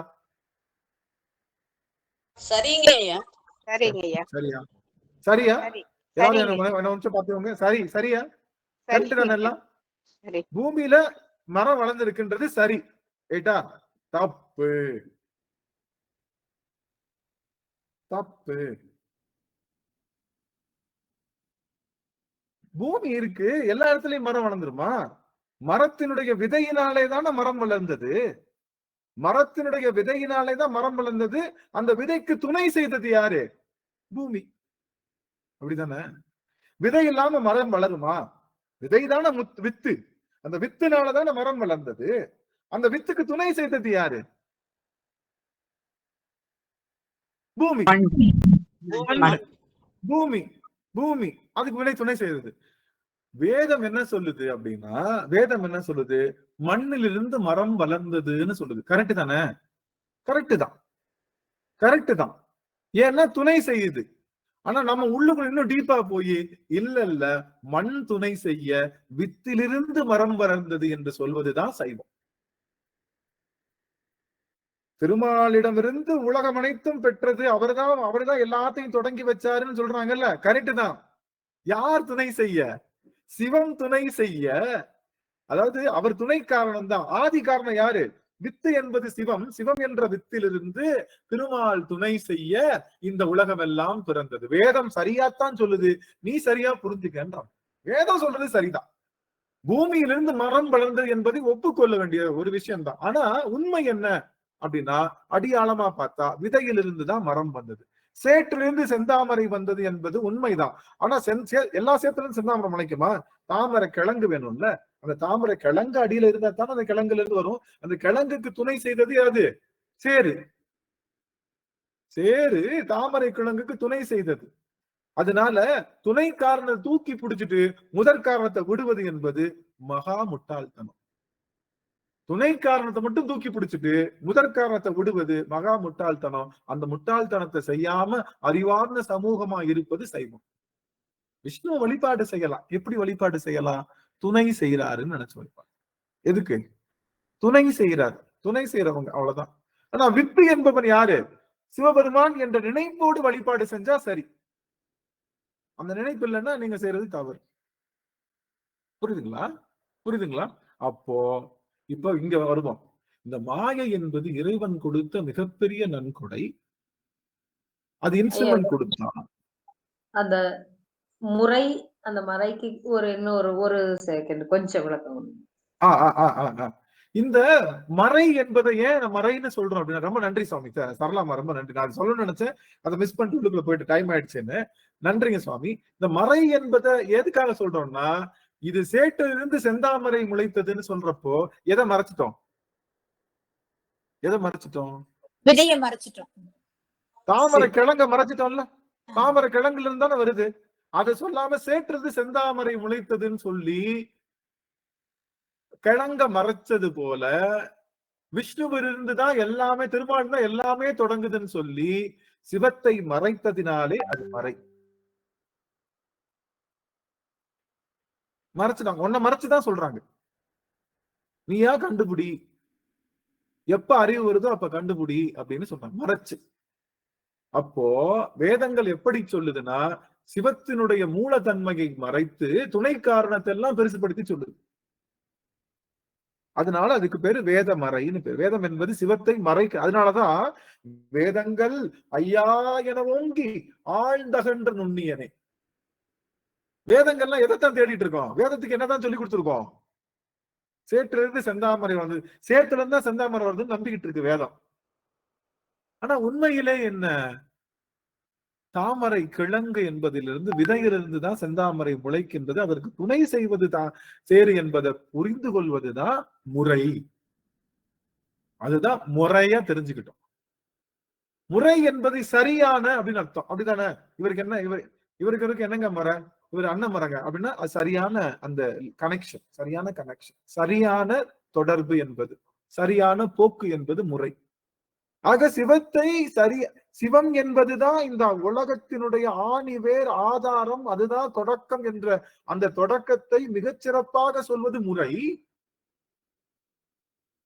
இல்ல பிரம்மத்திலிருந்து எல்லாம் தோணுச்சு, திருமாலிருந்து எல்லாம் தோணுச்சு அப்படின்னு மறைச்சு சொல்றது இது திருமறை, இது திருமுறை. அப்போ அறிவினுடைய விளக்கம் பெறும்போது ஏங்க முன்னாடியே சொல்லிட வேண்டியதானுங்க. முன்னாடியே சொல்லிட வேண்டியதானே. நீ கேட்கலாம் கேள்வி, ஏங்க முன்னாடியே சொல்லிட வேண்டியதானுங்க விதையில இருந்தா வருதுன்னு.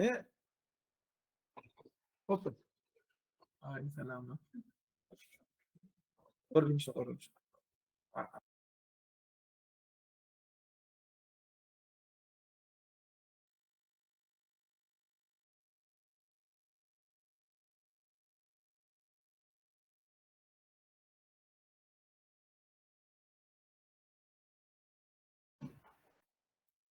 சிவ ஆக நல்லா தெரிஞ்சுக்கணும். ஆக இந்த முன்னாடியே சொல்லிருக்கலாம்ல, சொல்லிக்கலாமா, சொல்லிக்கூடாதா? எதுக்கு சேற்று இருந்து செந்தாமரைன்னு சொல்லி ஒரு மறையை கிரியேட் பண்ணி அதுக்கப்புறம் அது விதையில இருந்து வருதுன்னு சொல்றதுக்கு எடுத்த உடனே விதையில வருதுன்னு எங்களுக்கு இங்க சொல்லிடலாம்ல. கேட்கலாம்ல நீங்க கேள்வி, கேட்கலாம்ல கேள்வி, புரியுதுங்களா? கேட்கலாம்ல கேள்வி. கரெக்ட் தானே? நான் கேட்கிற கேள்வி கரெக்டா? ஏயா குழப்புறீங்க?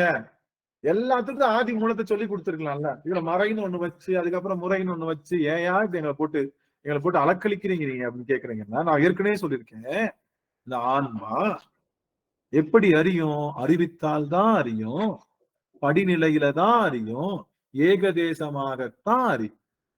1ஆம் வகுப்பு பிள்ளைக்கு நல்லா கவனிக்கணும். 1ஆம் வகுப்பு பிள்ளைக்கு போய் 1ஆம் வகுப்பு பிள்ளைக்கு உயிரியல் பாடம் கேள்விப்பட்டீங்களா? சயின்ஸ் புக்ல என்ன இருக்கும்? சயின்ஸ் புக்ல என்ன இருக்கும்? செடிதான் இருக்கும். செடிதான் இருக்கும். செடி, இது முல்லை செடி, இது மலர் செடி, இது பழங்கள் செடி, இதெல்லாம் செடிதான் காமிச்சிருப்பாங்க.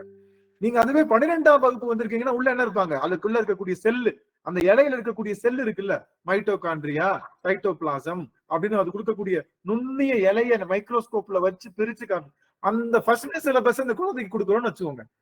1ஆம் வகுப்புல அந்த பிள்ளைக்கு எடுத்தோடனே சைட்டோபிளாசம், மைட்டோகாண்ட்ரியா, ஸ்டார்ச் அந்த மாதிரி சொன்னோம்னா, C2H அந்த கெமிக்கல் ஈக்குவேஷன் எல்லாம் சொன்னா அந்த குழந்தைக்கு முதல்ல புரியுமா? புரியாது. படிநிலையில தான் புரியும். அதனால முதற்படியாக பக்தியை வைத்து அதுக்கப்புறம் வேதம் வைத்து, வேதத்துக்கும் மேல என்ன இருக்கு? ஆகமமாகிய திருமுறை இருக்கு அப்படின்னு வச்சிருக்கேன். இப்ப நீங்க திருமுறைக்கு வந்திருக்கீங்கன்னு வச்சுக்கோங்க. என்ன அர்த்தம்? என்ன அர்த்தம்? நீங்க திருமுறையை இப்ப படிச்சுக்கிட்டு இருக்கீங்க, அப்ப என்ன அர்த்தம்? பக்குவப்பட்டுட்டுன்னு அர்த்தம். ஆமா, நீங்க 12ஆம் கிளாஸ் படிச்சுட்டு இருக்கீங்கன்னு அர்த்தம். 1ஆம் கிளாஸ் படிக்கல, செடியை பத்தி படிக்கல. நீங்க எக்ஸ்ட்ரீம் எண்டுக்கு வந்துட்டீங்கன்னு அர்த்தம். எக்ஸ்ட்ரீம் எண்டுக்கு வந்து அந்த சாச்சுரேட் ஆயிட்டு இருக்கீங்கன்னு அர்த்தம். திருமுறையை கையில தொட்டாலே உங்களுடைய ஆன்மா ஆனது என்ன ஆயிடுச்சு, முழுவதுமாகவே அது வந்து உங்களுக்கு மிகச்சிறந்த நிலைப்பாடுகள். ஏன்னா மறையை தாண்டி முறைக்கு வந்துருச்சு இல்லையா? அந்த திருமுறையையும் சரியா படிக்கிறோம்னு வச்சுக்கோங்க. திருமுறையில 12 திருமுறை இருக்கு, அதுல ஆணி வேற இருக்கிறது திருவாசகம். அந்த திருவாசகம் கையில எடுத்தோம்னா இன்னும் கொஞ்சம் உள்ள போயிட்டோம்னு அர்த்தம். அந்த திருவாசகத்தையும் எழுத்தண்ணி படிக்கிறோம் அப்படின்னா என்ன அர்த்தம், இன்னும் கொஞ்சம் டீப்பா போயிட்டோம். எழுத்தண்ணி படித்தது மனசுக்குள்ள உணர்வா போய் பதியுதுன்னு வச்சுக்கோங்க. என்ன அர்த்தம், கோழி முடிஞ்சுச்சு, அவ்வளவுதான். வந்த கணக்கு தீரப்போகுதுன்னு அர்த்தம்.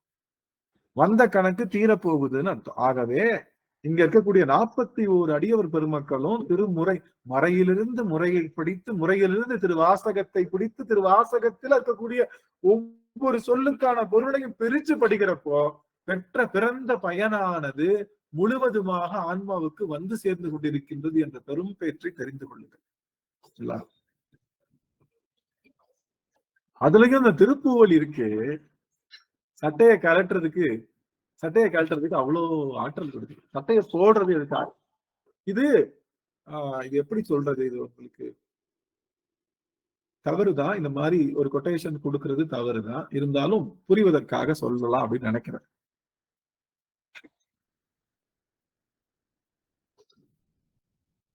இது 2 அருளாளர்கள் பேசிக் கொண்டதுதான். அது 2 அருளாளர்கள். திருமணம் நிகழ்கின்றது. திருமணம் என்பது அன்பினுடைய பரிமாற்றத்திற்காக நிகழ்வது. திருமணம் நிகழும் போது இந்த மாப்பிள்ளைக்கும் சரி பெண்ணுக்கும் சரி எல்லா விதமான அந்த நகைகள் அலங்காரம், அந்த உடைகள் அலங்காரம், இது எல்லாமே மிகச்சிறப்பாக நிகழும். அப்படித்தான் நிகழும். முதல்ல எடுத்தோன்னே அப்படித்தான் இருக்கணும். திருமணம் நிகழ்ந்து இந்த ஆண் பெண் இவர்கள் இருவருக்கும் இந்த அன்பு கூடல் நிகழும்ல, அன்பு கூடல். ஆண் பெண் இருவர், இந்த மணமகனுக்கும் மணமகளுக்கும் அன்பு கூடல் நிகழும்ல. அந்த அன்பு கூடல் நிகழும் போது என்ன இருக்கக்கூடாது, எந்தவித ஆபரணம் இருக்கக்கூடாது, எந்தவித ஆடையும் இருக்கக்கூடாது. இதுதான் நியதி அன்பு கூடலின் போது. ஆனா முதல்ல ஸ்டார்ட் பண்ணும்போது இருந்தது. அது போல ஆடை என்ற இந்த உடம்பு இருக்கு இல்லையா, இந்த உடம்பு ஆரம்பிச்சது எதுக்காக, மணமகனுக்காக ஆரம்பிச்சதுதான். இறைவன் என்ற மணமகனோடு அன்பு கூடல் செய்யும் போது உடல் என்பது இருக்கக்கூடாது. அங்க உடல் என்பது தடை. எப்படி அன்பு கூடலிலே ஆபரணங்களும் உடைகளும் தடை என்பதோ அது போல இறைவன் என்ற இறைவனை இந்த ஆன்மா அடையும் போது உடல் என்பது அதற்கு தடை. அதனால இறைவன் கொடுத்ததுதான் உடை. உடையோடுதான் எங்க நிக்கணும், மனவரையில நிக்கணும். அன்பு கூடலின் போது உடையும் அந்த நகைகளும் எல்லாம் அதெல்லாம் தேவையற்ற பொருளாக மாறுகிறது. புரியுதுங்களா? அது போல இறைவன் கொடுத்த உடை தானே, அது ஏன் நான் கலட்டணும் அப்படின்னா, உடை கொடுத்தது தன்னை காண்பிச்சு அவனுக்கு நம்ம அவன் கிட்ட போகணுன்றதுக்காக, அவனோடு கலக்கணும்ன்றப்போ அந்த நிகழ்வு நமக்கு தேவையில்லை என்றதை 2 அருளாளர்கள் பேசிக்கொண்டார்கள். எல்லாருமே 2 அருளாளர்கள் பேசிக்கொண்ட வார்த்தை தான் இது. உங்களுக்கு ஓரளவுக்கு புரிஞ்சிருக்கும், ரொம்ப தெளிவாக புரியும். ஏன் மாயை நாம நீக்கணும், ஏன் மாயை நமக்கு கிடைக்கணும்ன்றதுக்கு அதுக்கான பொருளும், மாயை நாம ஏன் நீக்கணும். நீங்க மாயை கிடைப்பதினாலே இறைவனை அறிகின்றீர்கள், திரும்ப மாயையை விடுவதினாலே இறைவனை உணர்கின்றீர்கள். அவ்வளவுதான். மாயை என்பது இறைவனை அறிவதற்காக கிடைக்கின்ற ஒரு பொருள். அது இறைவனை அடைவதற்கு திரும்ப மாயை விட்டணும். அவ்வளவுதான். மாயையினால இறைவன் அறிந்து அவனை அடைவதற்கு மாயை நீங்கணும். ஆனா கடைசி வரைக்குமே நான் மாயைக்குள்ளே இருப்பேன் என்பது மிகச்சிறந்த ஒரு நிலையாக அல்ல. அது நிலையிலிருந்து நம்ம மாத்திக்கணும். அதனால இறைவன் கொடுத்த மாயையை திரும்ப புரிந்து அதை நம்ம நீக்கணும். புரிந்து நீக்குகின்ற ஆற்றல் உடையதுதான் அந்த மாயை. எப்பொழுது நீங்கும் அப்படின்னா, அந்த மாயை அந்த ஆன்மாவினுடைய ஆணவம் குறைஞ்சு தானே ஞானத்துல வெளிப்படும் போது நீங்கும். தானே ஆணவத்துல மன்னிக்கணும், எனக்கு சரியா அம்மா அந்த டைமிங் 8:30 மணி நேரம் எப்படி சாமி டைம் எனக்கு கரெக்டா சொல்லி பிரேமாமா சொல்லிடுங்க, கொஞ்சம் 5 நிமிடத்துக்கு முன்னதாக சொல்லு. இப்ப புரிஞ்சுதுங்களா? ரைட். இந்த இன்னெல்லாம் தெரிஞ்சுக்கோங்க, மாயை இறைவன் நீக்கிறதுக்கு துணை செய்வான். மாய இறைவனுக்கு துணை செய்வோம். ஆனா அந்த இருள் உள்ள இருக்கக்கூடிய இருள் ஆணவத்தை நாம தான் நீக்கணும். நாம மட்டும்தான், நாம தானே பிடிச்சோம். அவன் வந்து ஏற்கனவே பிடிச்சது இந்த ஆன்மாவுக்கு தெரியல, தன்னை காட்டல, அதை எப்படி எடுக்க முடியும்? தன்னையும் காட்டாது, பொருளையும் காட்டாது, எப்படி எடுக்க முடியும்? நம்ம நினைச்சுதான், நம்மளுடைய அறிவுல தான் அந்த பொருள் மறைஞ்சிருக்கு, வேற எங்கேயும் இல்ல. அப்ப அறிவுல மூலமாகத்தான் அதை எடுக்க முடியும். அறிவு நாமளா அடைஞ்சா மட்டும்தான் எடுக்க முடியும். அது பேர் தான் ஞானம் என்ற அறிவு. ஞானம் நமக்குள்ள வழி. இந்த ஒரு செய்தி மட்டும் முக்கியமான செய்தி சொல்லி உள்ளுக்குள்ள போயிடும். என்னடா இப்படியே சொல்லிட்டு இருக்கானே, உள்ளுக்குள்ளேயும் போக மாட்டேங்கிறானே, உள்ளுக்குள்ளேயும் போக மாட்டேங்கிறவன் வந்து சித்தாந்த கிளாஸ் நடத்துறானா, திருப்புவழி நடத்துறானா, என்ன நடத்துறானே தெரியல, படுபாவி திருவாசகம் சொல்லிட்டு இதே மாதிரிதான் பண்ணிட்டு இருக்கான் அப்படின்னு நீங்க சொல்ற எல்லாம் கேக்குது. ஆனாலும் திருவாசகத்தினுடைய நேரடி பொருளை இத்தனை பீடிகைகளோடு கலந்து படிக்கும் போதுதான் தெரியும். அதிரசம் பார்க்க வட்டமாதான் இருக்கும், ஆனா அதுக்கு உள்ள போடுற அந்த பக்குவம் இருக்குல்ல, உள்ள போடுற அதிரசம் பக்குவம் எல்லாம் அடுத்துக்கவே முடியாது. கொஞ்சம் ஒரு எம்மி பக்குவம் தெரிஞ்சாலும் சீடையா மாறிடும் அதிரசம். எம்மி பக்குவம் மாறினாலும் அதிரசத்தை அப்புறம் சித்தியில வச்சுதான் உடைக்கணும், இல்லாட்டி கரைஞ்சிரும். இதுலயே கரைஞ்சிரும். பார்க்க சின்னதுதான், ஆனா அதுக்கு அவ்வளோ பக்குவம் இருக்கு, அவ்வளோ பக்குவம் இருக்கு. அதிரசத்துக்கே அந்த பக்குவம் வேணும்னா திருவாசகத்துக்கு எவ்வளவு பக்குவம் வேணும் சார்? எவ்வளவு பக்குவம் பார்க்கணும், எவ்வளவு உள்ளுக்குள்ள ப்ராசஸ் இருக்கு. எடுத்த உடனே ஒரு சாதாரண இட்லி ஊத்தணும்னாலே மாவையும் உளுந்தையும் அரைச்சு கொஞ்ச நேரம் வெயிட் பண்ணி அதுக்கப்புறம் எடுத்து முத நாள் இட்லி ஊத்தி 2வது நாள் தோசை ஊத்துற மாதிரி இது ரெண்டையும் மிக்ஸ் பண்ணி அதுக்கப்புறம் தான் வார்க்கவே முடியும். ஆட்டின உடனே ஊத்திட முடியுமா சாமி? ஆட்டின உடனே ஊத்திட முடியுமா? இட்லி இது நம்ம மிக்ஸ் பண்ணி உடனே ஊத்திருந்தா எப்படி இருக்கும்? வராது இல்லையா? அது போல வராது. நம்ம வரும், நம்ம நினைச்ச மாதிரி வராது. தோசை ஊத்துனீங்கன்னா கல்ல 2ஆ உடைச்சுதான் எடுக்கணும். அப்புறம் அந்த மாதிரி சாப்பிடுற மாதிரி இருக்காது, சாகுற மாதிரி இருக்காது. தான் அதனாலதான் இது எல்லாமே, அதனால இது தேவைப்படுகின்ற பக்குவம் தான். ஞானம் எப்ப வரும் அப்படின்னா, சூரிய காந்தம் கல்லும் சூழ் பஞ்சும். இப்ப சூரிய காந்த கல் இருக்கு, காந்த கல்னா சூரிய காந்த கல்னா ஒண்ணும் கிடையாது, லென்ஸ் இருக்கு இல்லையா? நம்ம லென்ஸ், இந்த லென்ஸ் இருக்குல்ல, அந்த சூரிய காந்த கல்லுன்னு ஒரு கல் இருக்கு. அந்த கல்லுல பக்கத்துல நெருப்பு பஞ்சு இருக்கு, சுடுமா? சூரியகாந்த கல் இருக்கு, பஞ்சு இருக்கு, சுடுமா? சுற்றுமா? சுடாது. எப்ப சுடும் அப்படின்னா சூரியனுடைய சன்னதி, சூரியன் வரணும், சூரியனுடைய ஒளி வரணும். 5 ஓஹா செக் ஓஹா அல்ல எல்லாம்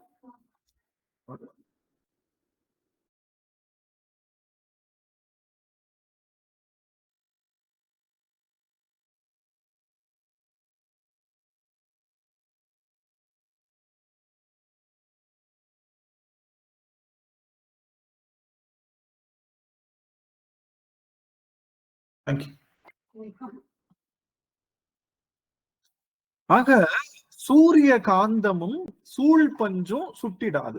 நன்றி. சூரிய காந்தமும் சூழ் பஞ்சும் சுட்டிடாது, சுடாது.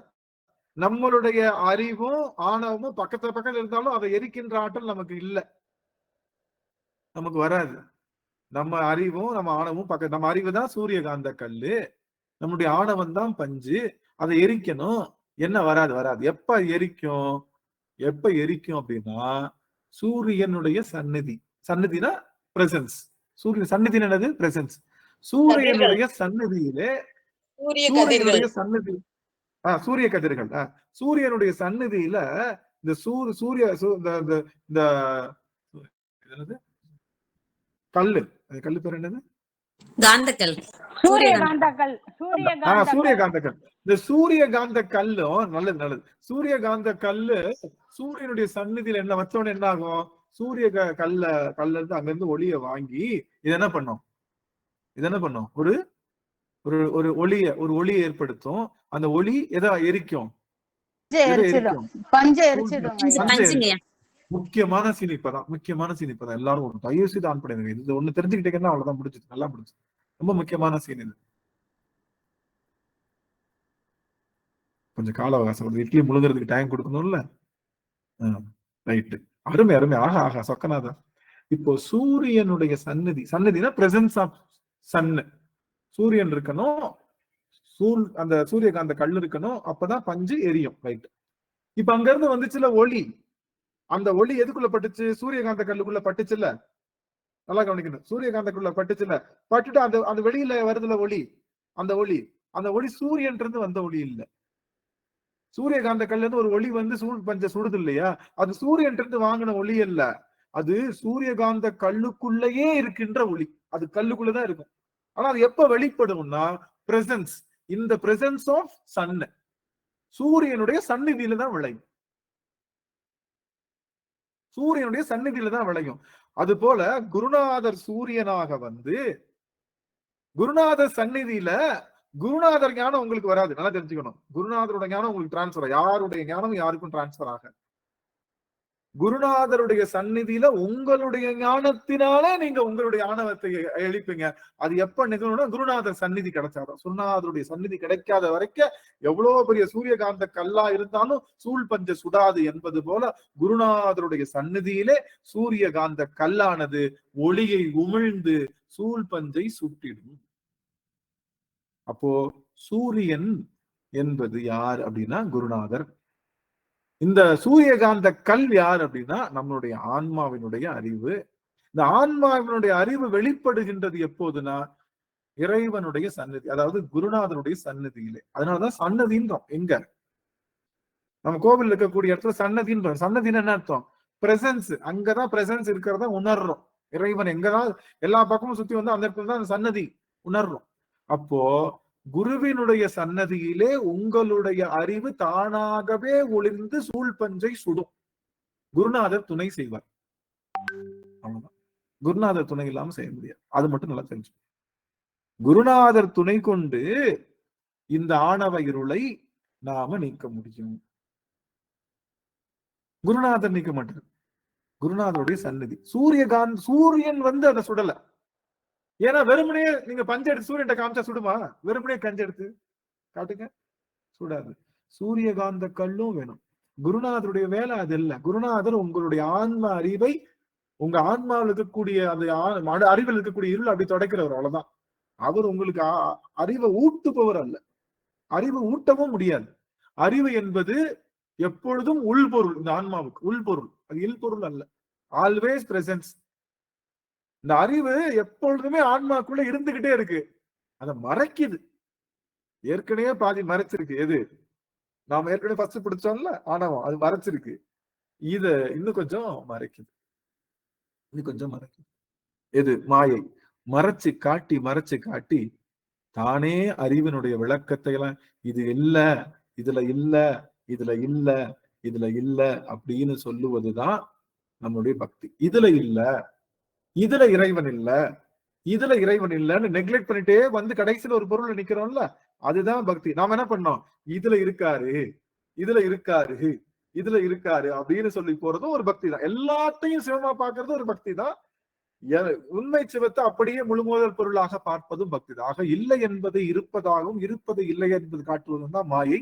அந்த மாயை நீக்குவதற்காக பெருமாள். இப்ப இந்த பாட்டுல நம்ம பாடலை பார்க்கலாம். எனக்கு இந்த பாடல் பாடலாம். 17வது பாடல் கரெக்டா தான் போயிட்டு இருக்கும்னு நினைக்கிறேன். இன்னும் 1/2 மணி நேரம் இருக்கு, பிரிச்சிடலாம். 17வது பாடல் முன்னாய மாலையனும் வானவரும் தானவரும். சரளாசினி அம்மா அவர்களுக்கு வாய்ப்பு. அனைத்து அடியார் திருவடி பணிகிறேன். திருச்சிற்றம்பலம். திருச்சிற்றம்பலம். தில்லையம்பலம் சிவசிதம்பரம் பொன்னம்பலம். முன்னாய மாலையனோ வானவரும் தானவரும் பொன்னார் திருவடி தாமறியார் போற்றுவதே.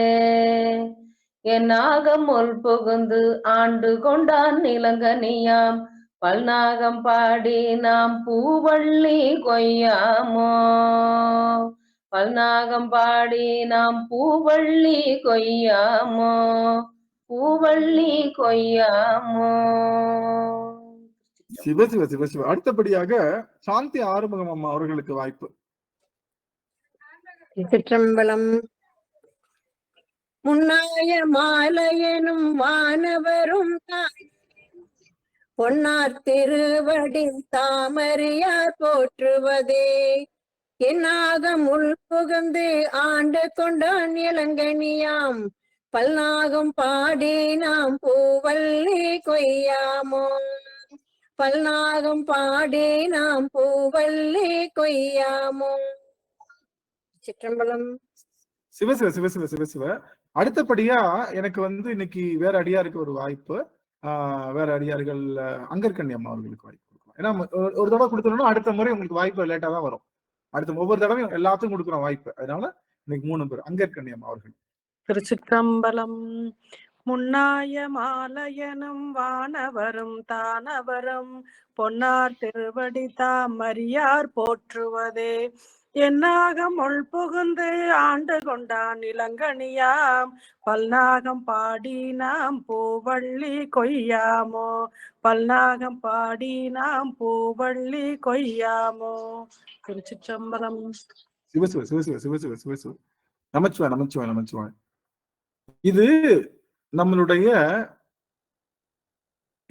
இந்த பாடல் நமக்கு எதை நமக்கு இருக்குன்னா, நமக்கு இருக்கக்கூடிய அந்த இதை எப்படி சொல்றது, நம்ம வடிவேல் சொல்றோம், இத எப்படி சொல்றது அப்படின்னா இப்படி சொல்லலாம்னு நினைக்கிறேன்.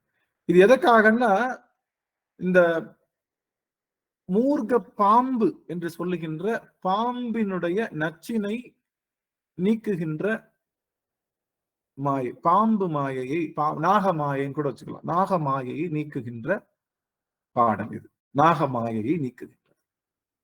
சரி, இதுதான் இதுக்கு தலைப்பு. நாகமாயை நீக்குது. போன பாட்டு என்ன வேண்டாம் மாயை நீக்குச்சு? பேராளன் என்ற பெருமாயை நீக்கியது. 15வது பாட்டு எதை நீக்கியது? யாராவது ஒருத்தவங்க. சிவபக்தர் மாயை. சிவபக்த மாயை நீக்கியது. 14வது சிவமாயை நீக்கிச்சு இல்ல? அப்படியா? ஆமா, அப்படியேதானே? எனக்கு தெரியல.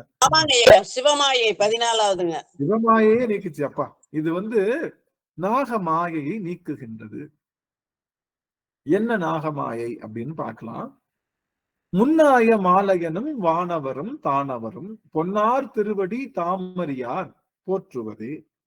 என் ஆகம் உள் புகுந்து ஆண்டு கொண்டான் இளங்கனியாம் பல்நாகம் பாடி நாம் பூவல்லி கொய்யாமோ. இது ரொம்ப எளிமையான ஒரு பாடல் தான். எல்லாத்துக்கும் படிக்கும் போதே அதுக்கு விளக்கம் தெரியுது.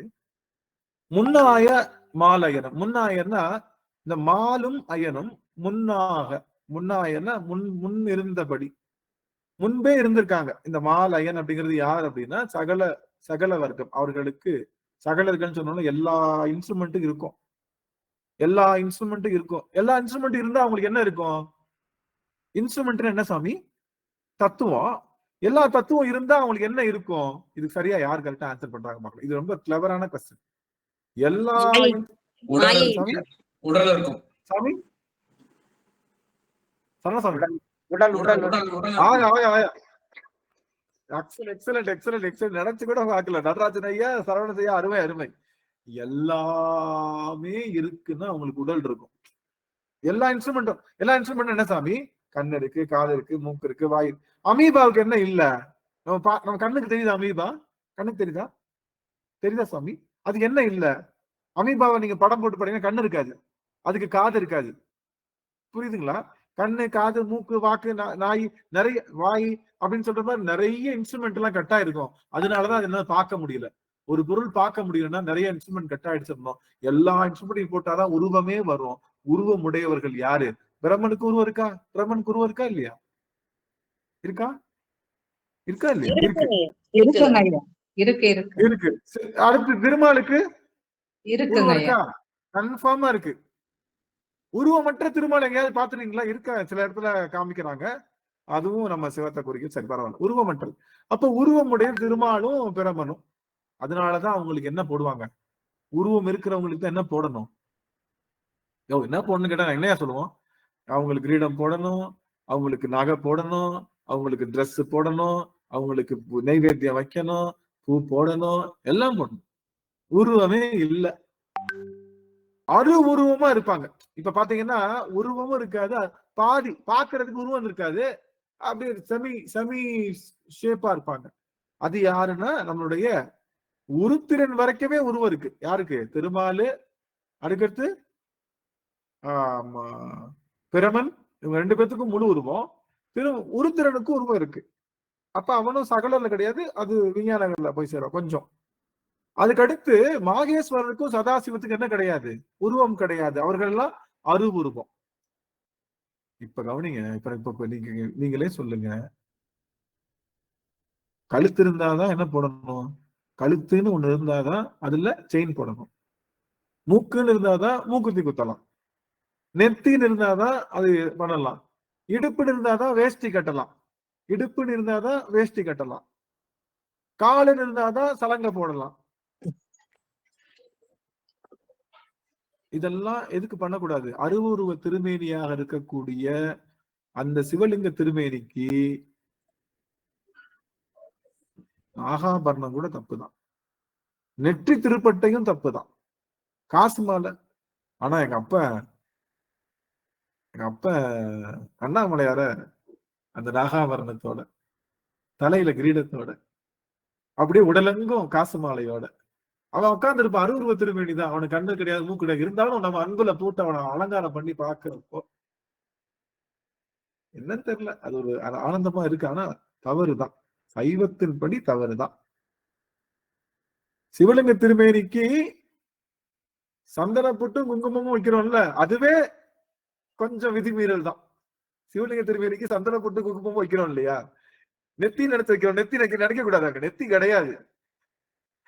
திருநீற்று பட்டை 3 பட்டை போடுறோம்ல, என்ன இந்த ஆன்மாவுக்கு திங்க் பண்ண முடியாதுன்றதுக்காக வச்சாங்க. தூரத்துல உள்ளுக்குள்ள சிவலிங்க திருமணி வச்சு அதுக்கு நீங்க தீபாரணை காட்டும் போது எதுவுமே தெரியலன்னா கொஞ்சம் புரிஞ்சுக்காதுன்றதுக்காக நெத்தில திருப்பட்டை வச்சு சுத்தி. எப்பயுமே பாத்தீங்கன்னா திருவாச்சி வைக்க மாட்டாங்க யாருக்கு? சிவலிங்க திருமணிக்கு திருவாச்சி கிடையாது. நாங்க பாத்துருக்கோம்யா, சொக்கநாதருக்குலாம் திருவாச்சி இருக்கு. என்ன பின்னாடி வச்சிருப்பாங்க, பின்னாடி திருவாச்சியா இருக்காது. சாமி எங்கேயோ உட்காந்துருப்பாரு, பின்னாடி தீபம். அந்த தீபம் நீங்க இங்க இருந்து பாக்குறப்ப திருவாச்சி மாதிரி தெரியும், திருவாச்சி இருக்காது. திருவாச்சி என்பது உருவத்துக்கு மட்டும்தான் வைக்கணும். உருவ பொருள்களுக்கு மட்டும்தான் திருவாச்சி. ஏன்னா இந்த திருவாச்சிக்கு மேல சாமி இல்ல, இதுக்குள்ளதான் இந்த அடக்கம் இருக்கு அப்படின்னு சொல்லுவாங்க. வாசி என்றால் காற்று. நம்முடைய மூச்சு காற்றினுடைய எல்லைக்குள்ள அந்த பொருள் இருக்குன்னு காட்டுவதற்காக திருவாச்சி. அந்த திருவாச்சி ரூபம் எதுக்குன்னா யாரெல்லாம் உருவமா இருக்காங்களோ அவங்களுக்கு மட்டும்தான் திருவாச்சி. அண்ணன் மீனாட்சிக்கு வைப்பாங்க, எல்லாத்துக்கும் வைப்பாங்க.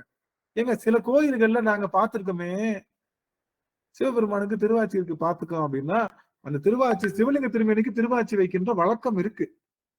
எங்க அப்படின்னா ஜீவ சமாதிகளில. அங்க இருக்கிறவர் யாரு? சிவம் கிடையாது. அங்க இருக்கிறவர் யாரு? சித்தர்.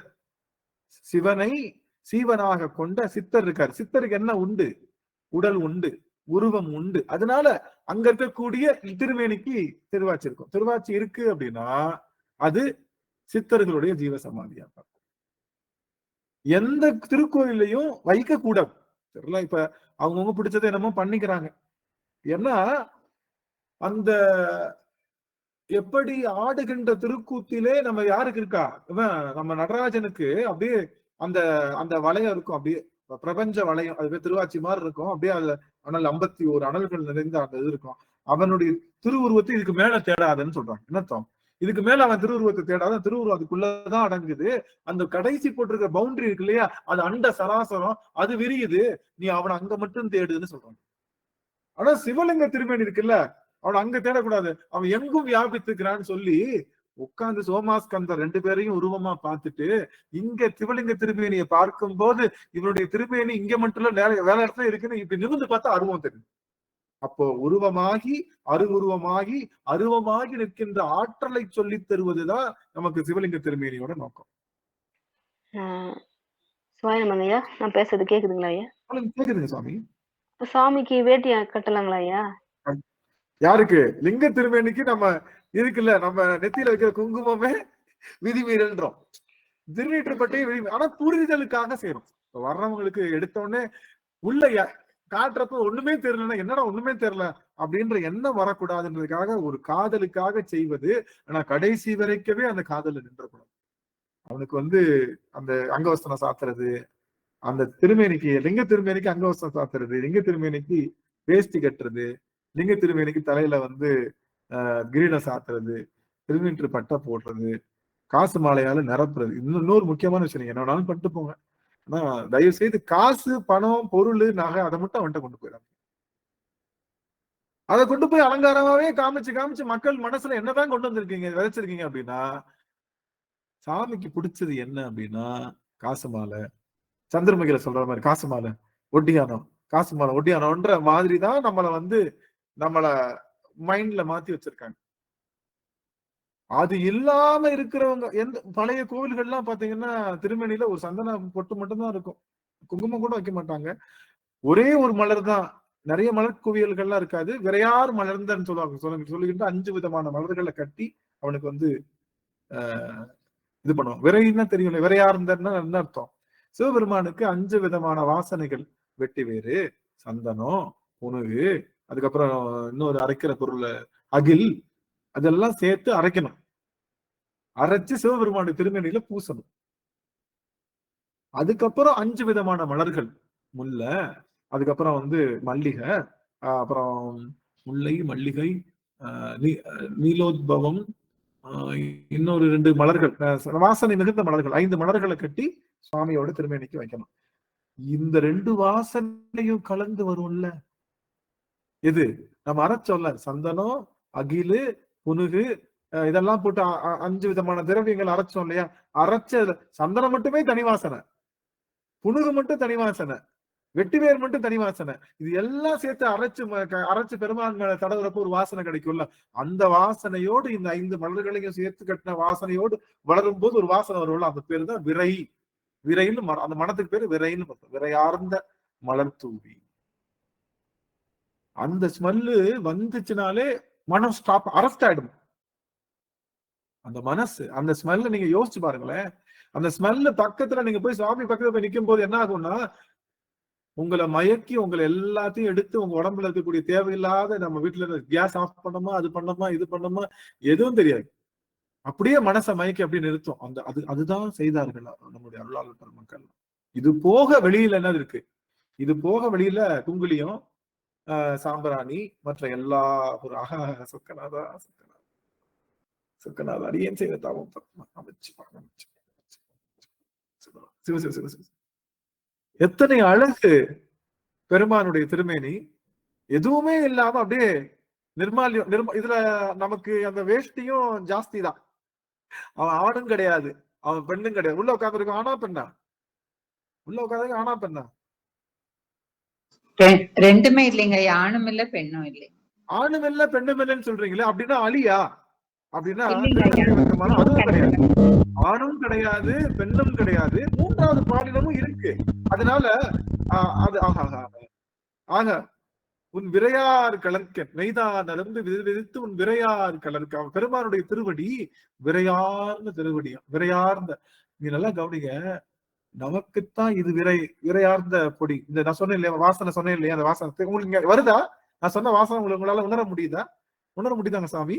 அந்த வாசனை. ஆனா இந்த வாசனையோட பெருமானுக்கு இன்னொரு ரொம்ப பிடிச்ச ஒரு வாசனை இருக்கா. இந்த வாசனையோட சிவபெருமானுக்கு பிடித்த ஒரு வாசனை இருக்கா. அது என்னன்னா சுடலை பொடி என்ற பொடி. அந்த சுடலை பொடி இந்த விரையார்ந்த பொடிகளை விட அவனுக்கு ரொம்ப பிடித்த மனம்.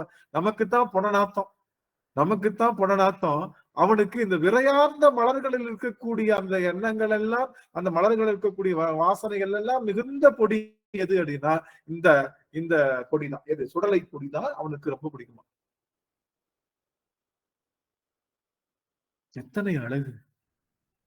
இன்னும் சிவபெருமானுக்கு வேட்டி கட்டி, கண்மை வச்சு, கணத்துல திருஷ்டி போட்டு அடிச்சு, பவுடர் அடிச்சு, ட்ரெஸ்ஸை மாட்டி விட்டு பண்ணோம் அப்படின்னா, உங்களுக்கு தான் பவுடர் அடிக்கிறதுக்கும், வேட்டி கட்டுறதுக்கும், கணத்துல திருஷ்டி போட்டு வைக்கிறதுக்கும் எல்லாத்துக்கும் வெளியில ஒருத்தர் இருக்கானே, அவன் சோமாஸ்கந்தர் இருக்கானே, அவனைத்தான் பண்ணணும். நீங்க அவனைத்தான் பண்ணணும். ஆமாவா இல்லையா? அதுக்கும் உங்களுக்கு வந்து பர்மிஷன் இருக்கு. பர்மிஷன் இருக்கா இல்லையா? 1ஆம் கிளாஸ் பிள்ளைக்கு தான் நிறைய பவுடர் அடிக்கணும், காலேஜ் போற பிள்ளைக்கு அதே மாதிரி நல்ல கண்மை வலிச்சு, கண்ணத்துல பொட்டு வச்சு, ரெட்டச்சடை போட்டு அலைஞ்சா எப்படி இருக்கு? அந்த மாதிரி பக்குவத்துக்கு மேலகும் போது அங்க ஆடை அலங்காரம் கிடையவே கிடையாது. ஆடை அணிகலன் ஆடம்பரங்கள் ஆண்டவன் விரும்புவதில்லை.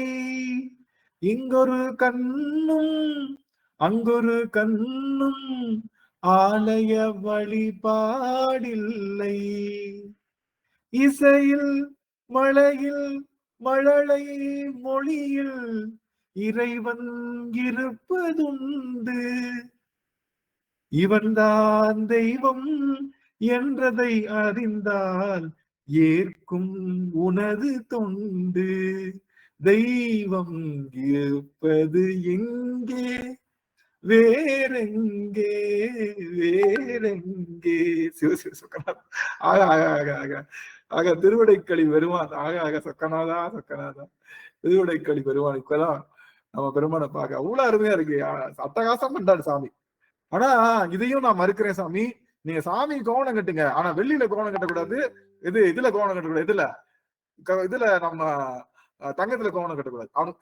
என்ன கொண்டு வராங்கன்னா ஆண்டியா ஆனாலும் தங்கத்துல கோவணம் கட்டுவாங்க. என்னங்க இது கான்செப்ட்? இது எல்லாமே நமக்கு தருகின்றதுதான். நான் எல்லாத்தெல்லாம் சொல்றேன், ஏன்னா நீங்க சொல்லணும். இப்ப உங்களுக்கு சொல்றதுக்கு வாய்ப்பு இருக்குன்னா இது தப்புங்க, அப்படி செய்யாதீங்க அப்படி சொல்லணும். இது தப்புங்க.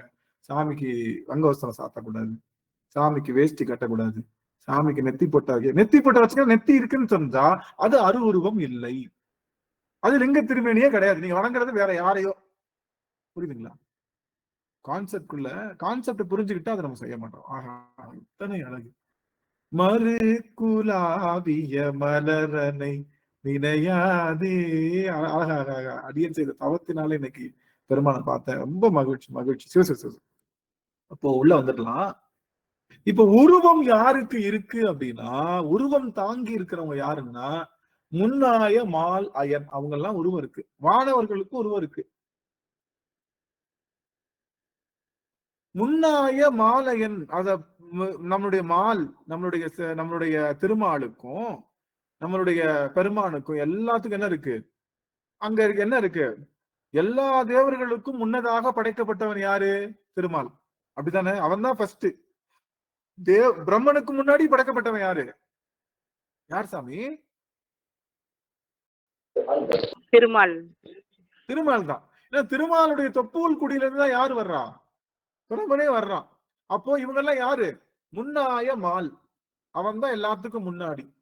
அதுக்கப்புறம் வந்தது யாரு? அயன். அதுக்கு பின்னாடி வந்தது யாரு? வானவர். தானவர் என்றால் நம்ம அந்த மனித வர்க்கம். இது எல்லா பேரும் பொன்னார் திருவடி தாமறியார், இறைவனுடைய திருவடியை அறிய மாட்டார்கள்.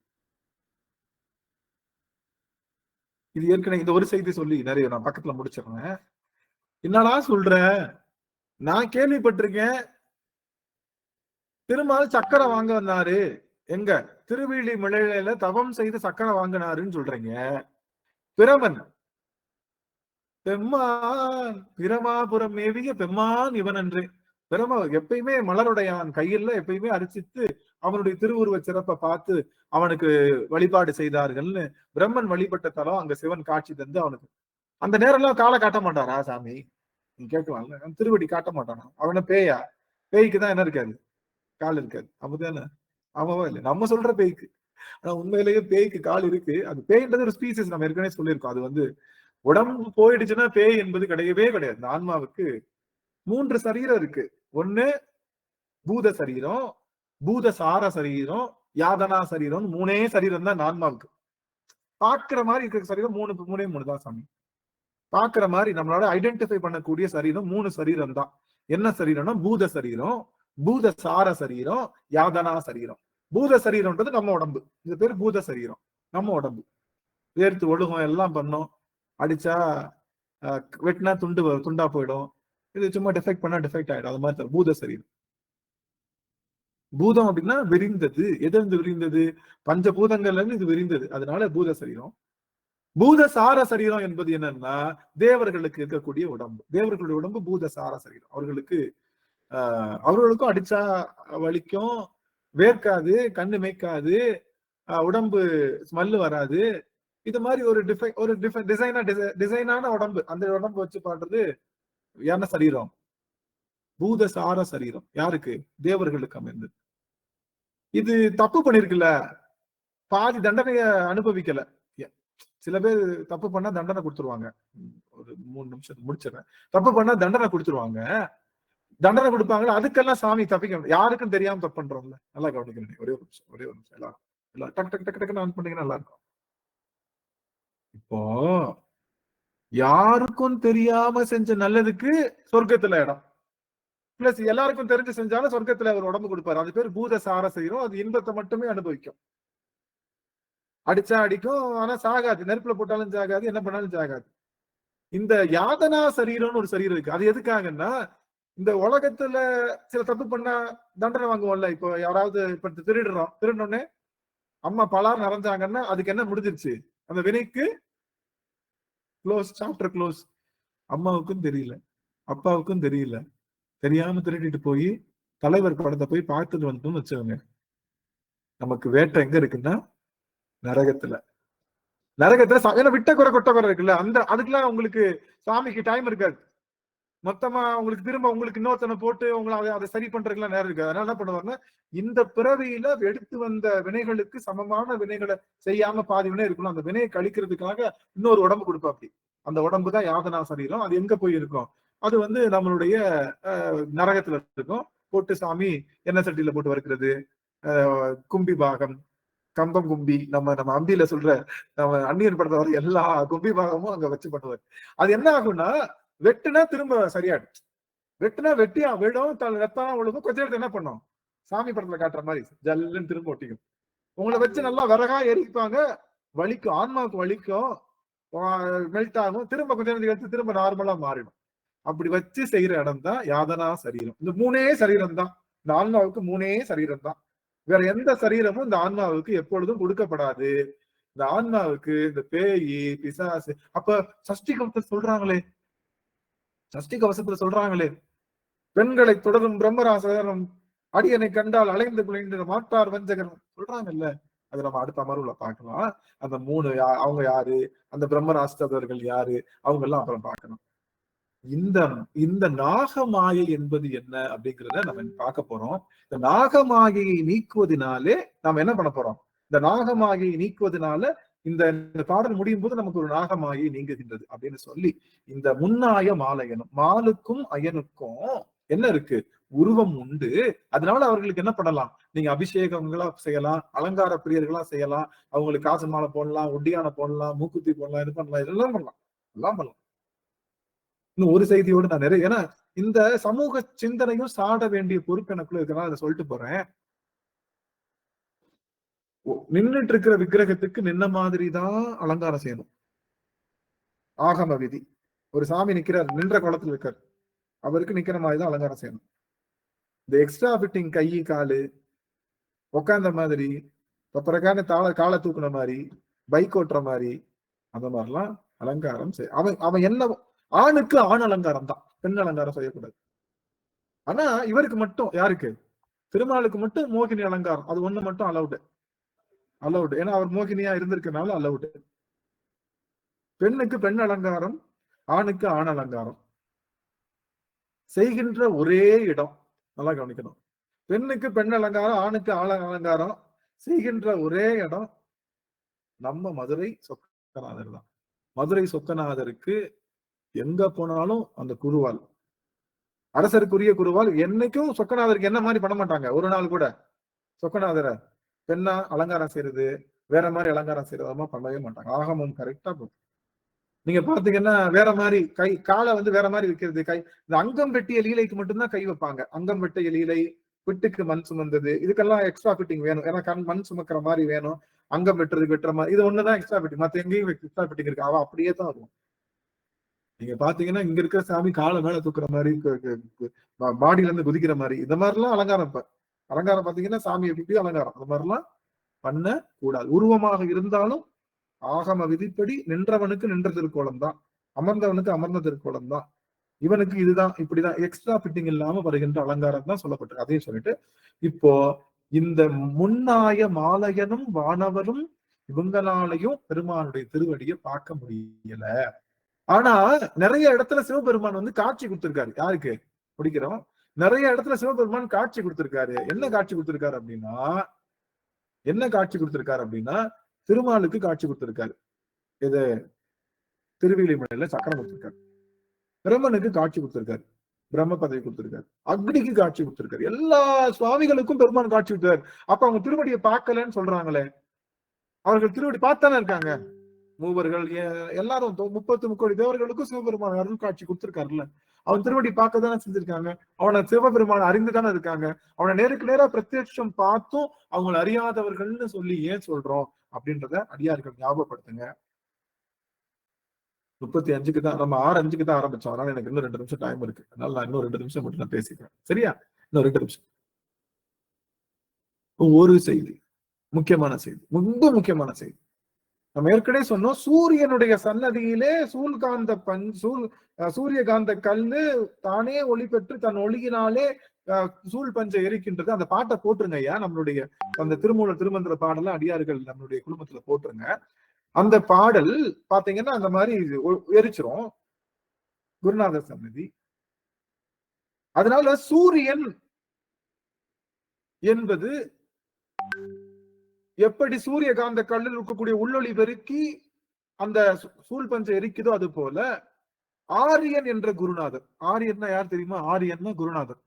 சூரியன் என்பது வெளிச்சூரியன், உள் சூரியனுக்கு பேரு ஆரியன் பேரு. ஆரியன். இந்த ஆரியன் யார் அப்படின்னா ஆசிரியன் சொல்றோம்ல. ஆசிரியன் சொல்றோம் இல்லையா? ஆசிரியன் எல்லாத்துக்கும் தெரியும்ல. ஆசை என்றால் குற்றம், இரியன் என்றால் நீக்குபவன், ஆசிரியன் என்பது குற்றத்தை நீக்குபவன். ஒரே ஒரு முறை விட்டு கவனிங்க, என்ன மட்டும் கவனிங்க எல்லாரும். ஆசிரியன் என்பவன் யார் அப்படின்னா குற்றங்களை நீக்குபவன் ஆசிரியன். நம்ம கிட்ட குற்றம் இருக்கிறப்ப நம்மளை வந்து பெருக்கி கூட்டி குத்தம் பண்ணி மிதிச்சு உதைச்சு எல்லாம் பண்ணிட்டு இருக்கிறவன் ஆசிரியன். நம்ம குற்றங்கள்லாம் நீங்கிறதுக்கு அப்புறமும் நம்ம கூடயே உட்காந்து இது குற்றம் செய்யாம தடுத்துட்டு இருக்கான்ல, நம்ம கிட்ட ஆசை போயிடுச்சு. ஆசிரியன்ல அந்த ஆசை என்பதுதான் குற்றம். போயிடுச்சு, நம்மகிட்ட குற்றம் போயிடுச்சு, நல்லா ஆயிட்டோம். ஆனா எப்ப வேணாலும் இந்த ஆன்மா எங்க போயிடும்? இது நல்ல பூனை தான், எங்க வேணாலும் எந்த பக்கம் வேணாலும் மலிச்சுன்னு தாவிடுது. இந்த பூனை எங்கிட்ட ஆனாலும் கூடயே வருவான்ல, அவன் பேரு ஆரியன். அந்த ஆன்மா சுத்தமானதுக்கு அப்புறம் அந்த ஆன்மாவை பாதுகாப்பா இறைவன் திருவடியில கொண்டு போறவன் யாருன்னா ஆரியன். சிவபெருமானுக்கும் பேரு ஆரியன்னு பேரு. ஆரியன் என்பவன் யாருன்னா அப்பழுக்கற்றவன், எந்தவித குற்றமும் இல்லாதவன், நமக்காக நம்மை தாங்குகின்றவன் ஆரியன் என்ற அந்த ஆசிரியன் ஆரியனாக மாறி நமக்குள்ளே அருள் செய்யும் போது அவனுடைய திருவடி கடல் நமக்கு நன்றாக தெளிந்து நம்முடைய சூழ் பஞ்சானது குருநாதர் சன்னதியிலே சுட்டெரிக்கப்படும். அது எப்படி சுட்டெரிக்கப்படுது, என்ன நாக மாயைனா என்ன, அது என்னதான் சொல்ல வரோம் அப்படிங்கிறத வருகின்ற அமர்வுகளிலே மிகச்சிறப்பாக பார்க்க இருக்கின்றோம் என்று சொல்லி இந்த அளவிலே அடியேன் நிறைவு செய்கின்றேன். மிகச்சரியாக 35க்கு முடிச்சாச்சு. நிறைவு செய்யும் முகமாக அடியேன் ஐயா சரவணையா திருச்சிற்றம்பலம். தென்னாடுடைய சிவனே போற்றி, எந்நாட்டவர்க்கும் இறைவா போற்றி. வான்முகில் வளாது பெய்க மலிவலம் சுரக்க மன்னன், கோன்முறை அரசு செய்க குறைவிலா உயிர்கள் வாழ்க. நான்மறை அறங்கள் ஓங்க நற்றவம் வேள்வி மல்க. மேன்மைகொள் சைவ நீதி விளங்குக உலகமெலாம்.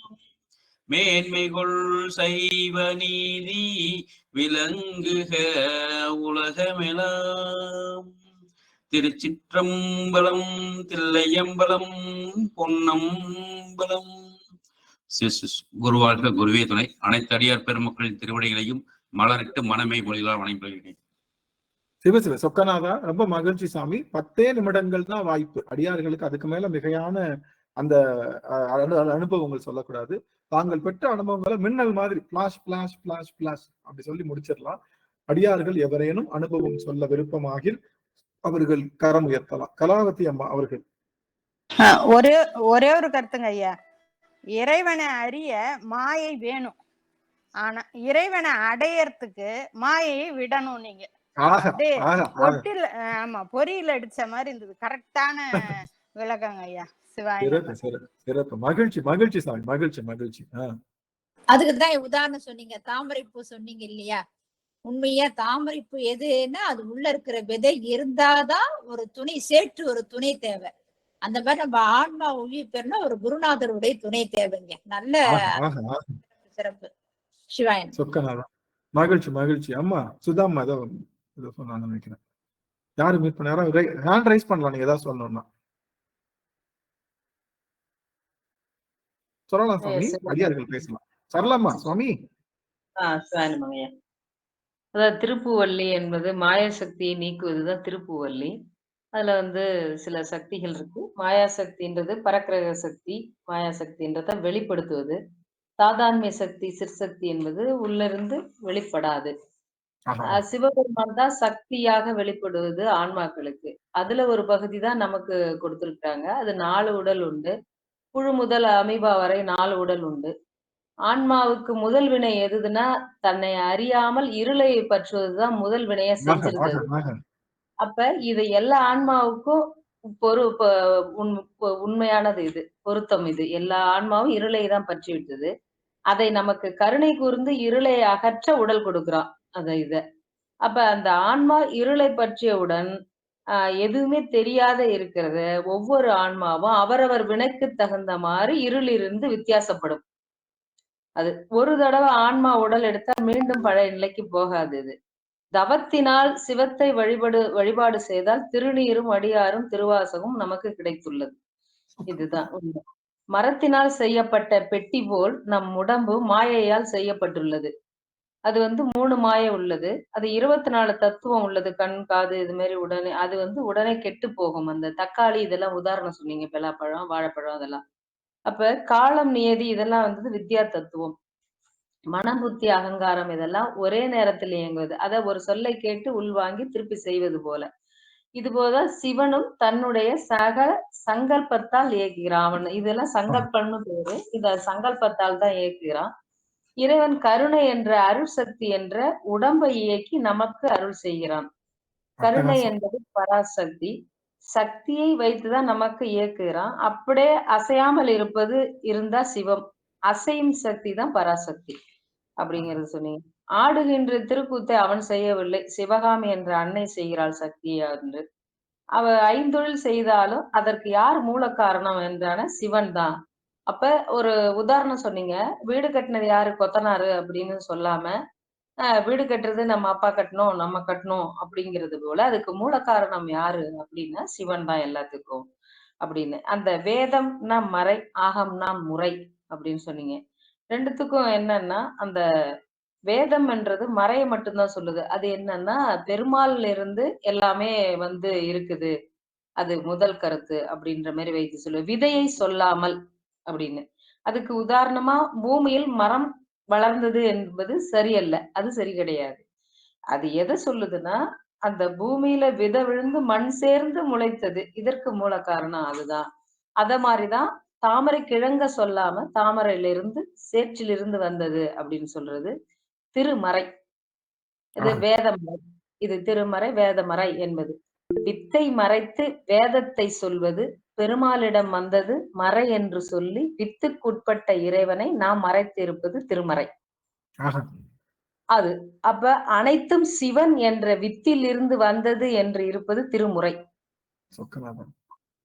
பக்தி ஆகமம் திருமுறை என்ற படிநிலை உள்ளது. அதுக்கு எப்படி எல்லாம் நம்ம இருக்கணும் அப்படின்னு சிவனிடத்துல எப்படிதான் இந்த மாயை விட்டு அவனோட கூடுறது அப்படிங்கிறது 3 மாயை கொடுத்திருக்கான். அந்த 3 மாயை எப்படி நம்ம நீக்கணும் அப்படிங்கிறது நம்ம வாழ்க்கையில உள்ள அன்பு கூடல் என்பத நம்ம எப்படி இருக்கணும், மனமானா நம்ம எப்படி இருக்கணும் அப்படிங்கிறத சொல்லி அதுக்கு விளக்கம் சொல்லி அத மாதிரி உடம்பு என்ற சட்டை இல்லாமல் அவன் திருவடியை சேர்வது அன்பு கூடல். அது அதை மாயை நீக்க அருள் செய்யறான். அதை நீக்க ஞானத்தை பயன்படுத்தி தான் நீக்க வேண்டும் அப்படின்றது. ஞானம் எப்போது வரும் என்றால், சூரியகாந்தம் பக்கத்தில் கல் இருந்தால் சுடாது. ஆனா எப்படி இருக்கும், வெப்பம் வந்தால்தான் அது சூடேறும். அது போலதான் நம்ம அறிவும் ஆணவம் பக்கம் பக்கம் இருந்தாலும் நமக்கு எரிக்கும் சக்தி கிடைக்காது. சூரியகாந்தில் கல்லில் இருந்து வெளிப்படும் ஆற்றல் எரிக்கும் சக்தியை உள்ளிருந்து வித்து கொடுத்தால் அது பஞ்சை எரிச்சு விடும். அதுதான் சூரியகாந்த கல் என்பது ஆன்மா, ஒளி ஆற்றல் என்பது குருநாதர். குருநாதர் துணை கொண்டு இந்த ஆன்மா இறைவனை பிடிக்க வழி செய்யும் அப்படின்னு சொன்னீங்க. அதாவது அந்த 17வது பாடல் நாகமாயை நீக்குவது, பூ, சந்தனம், திருநீர் இவையெல்லாம் கலந்து அனைத்து வாசனையும் இருப்பது விரையார் வாசனை அப்படின்னு. நம்மளுக்கு இன்னொரு வாசனை எனக்கு டக்குன்னு மறந்துட்டேங்க. 2 சொன்னீங்க, மறந்துட்டேன் நானு. அது விரையார் வாசனை. நமக்கு உள்ளது 3 சரீரம். பூத சரீரம், பூதசாரா சரீரம், அது தேவர்களுக்கு உள்ளது. யாதனா சரீரம், கடின உடம்பு, ஆன்மாவுக்கு வலிக்கும், உடனே சரியாய் வரும் அப்படின்னீங்க. அந்த உருவம் கொண்டு இருப்பதற்கு அலங்காரம் செய்ய வேண்டாம். ஆனா நின்ற திருமேனியில் இருந்தால் நின்ற திருமேனிக்கு தகுந்த அலங்காரத்தை தான் கொடுக்க வேண்டும் அப்படின்னு சொல்லி முடிச்சிங்க ஐயா. சிவாயனம. ரொம்ப நேரம் எடுத்துட்டாங்க ஐயா. சிவாயனம. மகிழ்ச்சி, மகிழ்ச்சிங்க சுவாமி. ரொம்ப மகிழ்ச்சி. அருமையா அம்மா படி எடுத்துட்டாங்க அத்தனை செய்திகளையும். ராகவன் சுவாமி ஐயா கரம் ஏத்தணும். சிவாயனம. திருவடி வணக்கம் சுவாமி. எனை அழித்து இப்போது எனை களவாவிடில் இதுவோ ஆண்மை அருணாச்சலா. இது அருணாச்சல அக்ஷரமணி மாலையில சுவாமி சொன்னது. இந்த உலகத்துல நித்தியமான பொருள் இறைவன். இறைவனுடைய குணாதிசயங்கள்ல ஒரு விஷயமா சொன்னது, அவன் எல்லாவற்றையும் அதித்திட்டு நின்று நடத்துறான். எல்லா விஷயமுமே ஒவ்வொரு தேவர்களாகவும் ஒவ்வொரு சக்தியாகவும் நாம பார்த்தாலும் அதற்கு உள்ளே நின்று அவற்றை இயக்குவது என்பது சிவம்தான். அது நடராஜரா இருந்தாலும் சரி, திருமாலா இருந்தாலும் சரி, பிரம்மனா இருந்தாலும் சரி, பிரம்மமா இருந்தாலும் சரி, இந்த உயிரா இருந்தாலும் சரி, குருநாதரா இருந்தாலும் சரி, எதுவா இருந்தாலும் வெளியில் இருப்பது மட்டும் வெளி தோற்றங்களும் அதனுடைய இயக்கம் மட்டும்தான் சக்தி. ஆனா அது உள்ளார இயக்குவது, அதாவது ஒரு கார் ஓடுதுன்னா டிரைவர் உள்ளார இருப்பார், வண்டி வெளியில ஓடிட்டு இருக்கும். அப்ப அந்த வண்டி ஓட்டுறது இந்த டிரைவர் தான், அந்த கண்ணா இருந்து ஓட்டுறது. அப்போ இந்த அதித்திட்டு நின்று நடத்துவது அது எல்லாமே மற்றைய சக்திகளாகவும் தேவர்களாகவும் இருந்தாலும் அவை உள்ளாரே இருக்கக்கூடிய அவற்றை இயக்கக்கூடிய மூலமாய் நிலைக்கக்கூடிய அந்த சிவபெருமானை நாம் அதாவது நாம் அந்த சிவத்திற்கு தான் நாம் வழிபாடு செய்ய வேண்டும். அதற்கப்புறம் முக்கியமான ஒரு விஷயம், நிர்மாலயமாக நிர்வாணமாக இதுதான் உண்மை என்று தெரிந்தால் அதை அப்படியே நாம் ஏற்றுக்கொள்ள வேண்டும். லிங்கத்துக்கு பெருமானுக்கு உருவம் கிடையாது அப்படின்னு சொல்லி அந்த பெருமானுக்கு அருவ உருவம் கொடுத்திருக்காங்க அப்படின்னா அதற்கு என்ன மரியாதை செய்யணுமோ, அதற்கு எப்படி நாம் பூஜை செய்யணுமோ, அதுல முக்கியமான விஷயம் உணர்ந்து கொண்டது, பெருமானுக்கு நடராஜ பெருமானுக்கு வாசி இருக்குதுன்னா அவனுடைய உருவமானது உள்ளே அடங்கி விட்டது. ஆனா லிங்கத்துக்கு நம்ம அந்த வாசி கொடுக்கல அப்படின்னா அவங்க மட்டும்தான் இறைவன் கிடையாது. பார்க்கிற நீக்கமறை பார்க்கிற எல்லா இடத்துலயும் இறைவன் நிறைந்து இருக்கிறான். அவனை உணர்ந்து கொள்ளணும் அப்படின்னு சொல்றது. அப்புறம் முக்கியமான ஒரு விஷயம் தாதான்மிய சக்தி சொல்றப்போ உள்ளார மறைஞ்சு இருக்கிற சக்தி. அப்போ அதே குணம் இந்த ஆன்மாவுக்கு இருக்குது. எப்படி இந்த ஆன்மா உள்ளார இருக்கக்கூடிய அறிவை குருநாதர் என்கின்ற சன்னதியில் பெருமானை நினைந்து உருகி அவனோடு கலக்கக்கூடிய ஒரு இடமாக குருநாதருடைய சன்னதி இருக்கின்றது அப்படிங்கிற ஒரு விஷயம் சுவாமி. அப்போ இறைவனுக்கு இருக்கிற அத்துணை குணமும் இந்த ஆன்மாவுக்கும் இருக்கு. அதை குருநாதருடைய சன்னதியில் அந்த ஆன்மா இறைவனோடு கலக்கும் என்கின்ற ஒரு விஷயம் உணர்ந்து கொள்ளப்பட்டது சுவாமி. சிவசேஷ திருவடி வணக்கம். சொக்கநாதா ரொம்ப மகிழ்ச்சி சுவாமி. அடியார்கள் அந்த கருத்துக்கள் எல்லாம் படியெடுத்து அதெல்லாம் ரொம்ப அருமையா நீங்க எல்லாமே ரொம்ப அருமையா இது பண்ணிட்டு இருக்கீங்க சுவாமி. ஓரிரு மணித்துளிகள் மட்டும் இருக்கு. அங்க இருக்க அம்மா ஏதோ சொல்லணும்னு நினைக்கிறேன் சுவாமி. ஐயா, இன்னைக்கு காலையில குருநாதரை பார்த்தேன் ஐயா திருவாசகத்துல.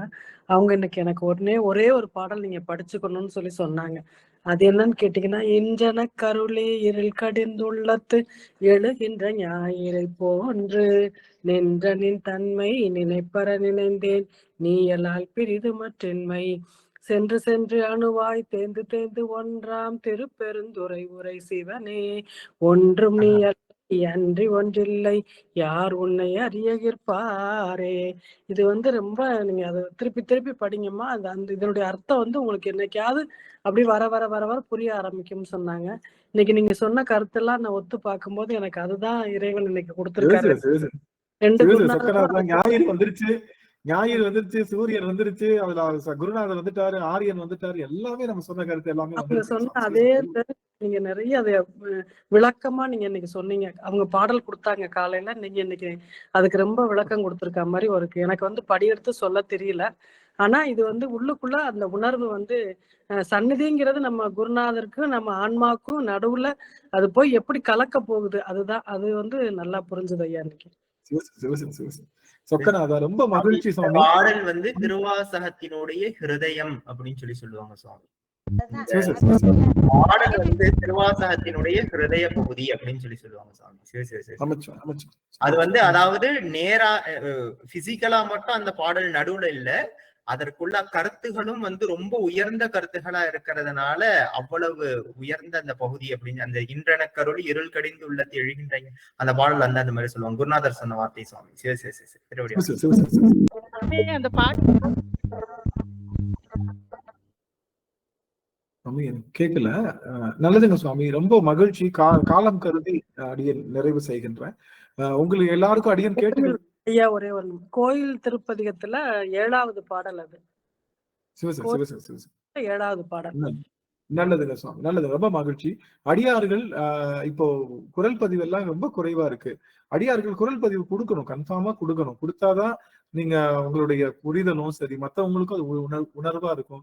நாம திருவாசக சிந்தனையிலே கொஞ்சம் ஒட்டி இருக்கிறதுக்கான வாய்ப்பு அமையும். அப்படிங்கறதுனால அடியார்கள் தாங்கள் பெற்ற அனுபவங்கள் தங்களுடைய பாணியில அதெல்லாம் நீங்க குரல் பதிவா கொடுக்கணும். அதை அடியன் செவிமடுக்க தயாராக காத்திருக்கேன் என்று சொல்லி குருநாதர் திருவடியை பணிந்து அத்தனை அடியார்கள் திருவடி தாமரைகளையும் பறிந்து இதை நிறைவு செய்யலாம். அம்மா யமுனா அம்மா இருக்காங்கன்னு நினைக்கிறேன். சுவாமி, தங்களால பாட முடிக்கலாம். நினைச்சுவாங்க பாடுறேங்க ஐயா. சிவாய நம, சிவாய நம. அனைத்து அடியார் பெருமக்களுடைய திருவடி தாமரை வணங்குகிறேன். சிவாய நம. திருச்சிற்றம்பலம். வெற்றிவேல் முருகனுக்கு அரோகரா, சக்திவேல் முருகனுக்கு அரோகரா, ஞானவேல் முருகனுக்கு அரகரோகரா. ஆறிரு தடந்தோள் வாழ்க, அருமுகம் வாழ்க, வெற்பை கூறு செய் தனிவேல் வாழ்க, குக்குடம் வாழ்க, செவ்வேல் ஏறிய மங்கை வாழ்க, யானை தன்னணங்கு வாழ்க, மாறிலா வள்ளி வாழ்க, வாழ்க சீரடியார் எல்லாம் மாறிலா வள்ளி வாழ்க, வாழ்க சீரடியார் எல்லாம். திருச்சிற்றம்பலம். திருவடி வணங்கிக்கிறேங்கய்யா. அனைத்து அடியார் பெருமக்களுடைய திருவடி தாமரைகளை மனம் மொழி மெய்களால் வணங்கி பண்ணுகிறேன் சுவாமி. சிவாய நம. சிவசிவ. நன்றிங்க அம்மா. யமுனா அம்மா ரொம்ப மகிழ்ச்சி. அம்மாவோட குரல் ஒலித்தது ரொம்ப மகிழ்ச்சி சுவாமி. அடியார்கள் எல்லாம் உத்தரவு வாங்கிக்கலாம். ரொம்ப சிறப்பு. அடியார்கள் உத்தரவு வாங்கிக்கலாம். நன்றிங்க சுவாமி. நன்றி நன்றி. அடியன் போட்டு விட்டுட்டேங்க ஐயா, குழுமத்துல அந்த பாடல் போட்டு விட்டுட்டேன். சரிங்க சாமி. இது சூரியகாந்தம் சூல் பஞ்சா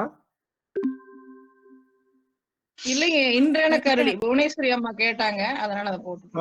சூரியகாந்த சூல் பஞ்சும் போட்டுங்க ராகவன் சாமி. சூரியகாந்த சூல் போட்டுருங்க.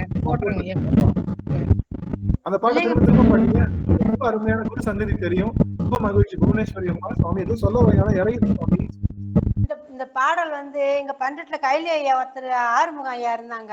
அவங்க ஒரு 10 வருஷத்துக்கு முன்னே சொன்னாங்க, இந்த திருவாசகத்துக்கே இதயமான பாடல் இந்த பாடல் தான் அப்படின்னு சொல்லி இருக்கிறாங்க. அதனால நான் ஏற்கனவே அதை உணர்ந்திருந்தேன். ஐயா அதை சொல்லுவோம்னு சொன்ன வேற.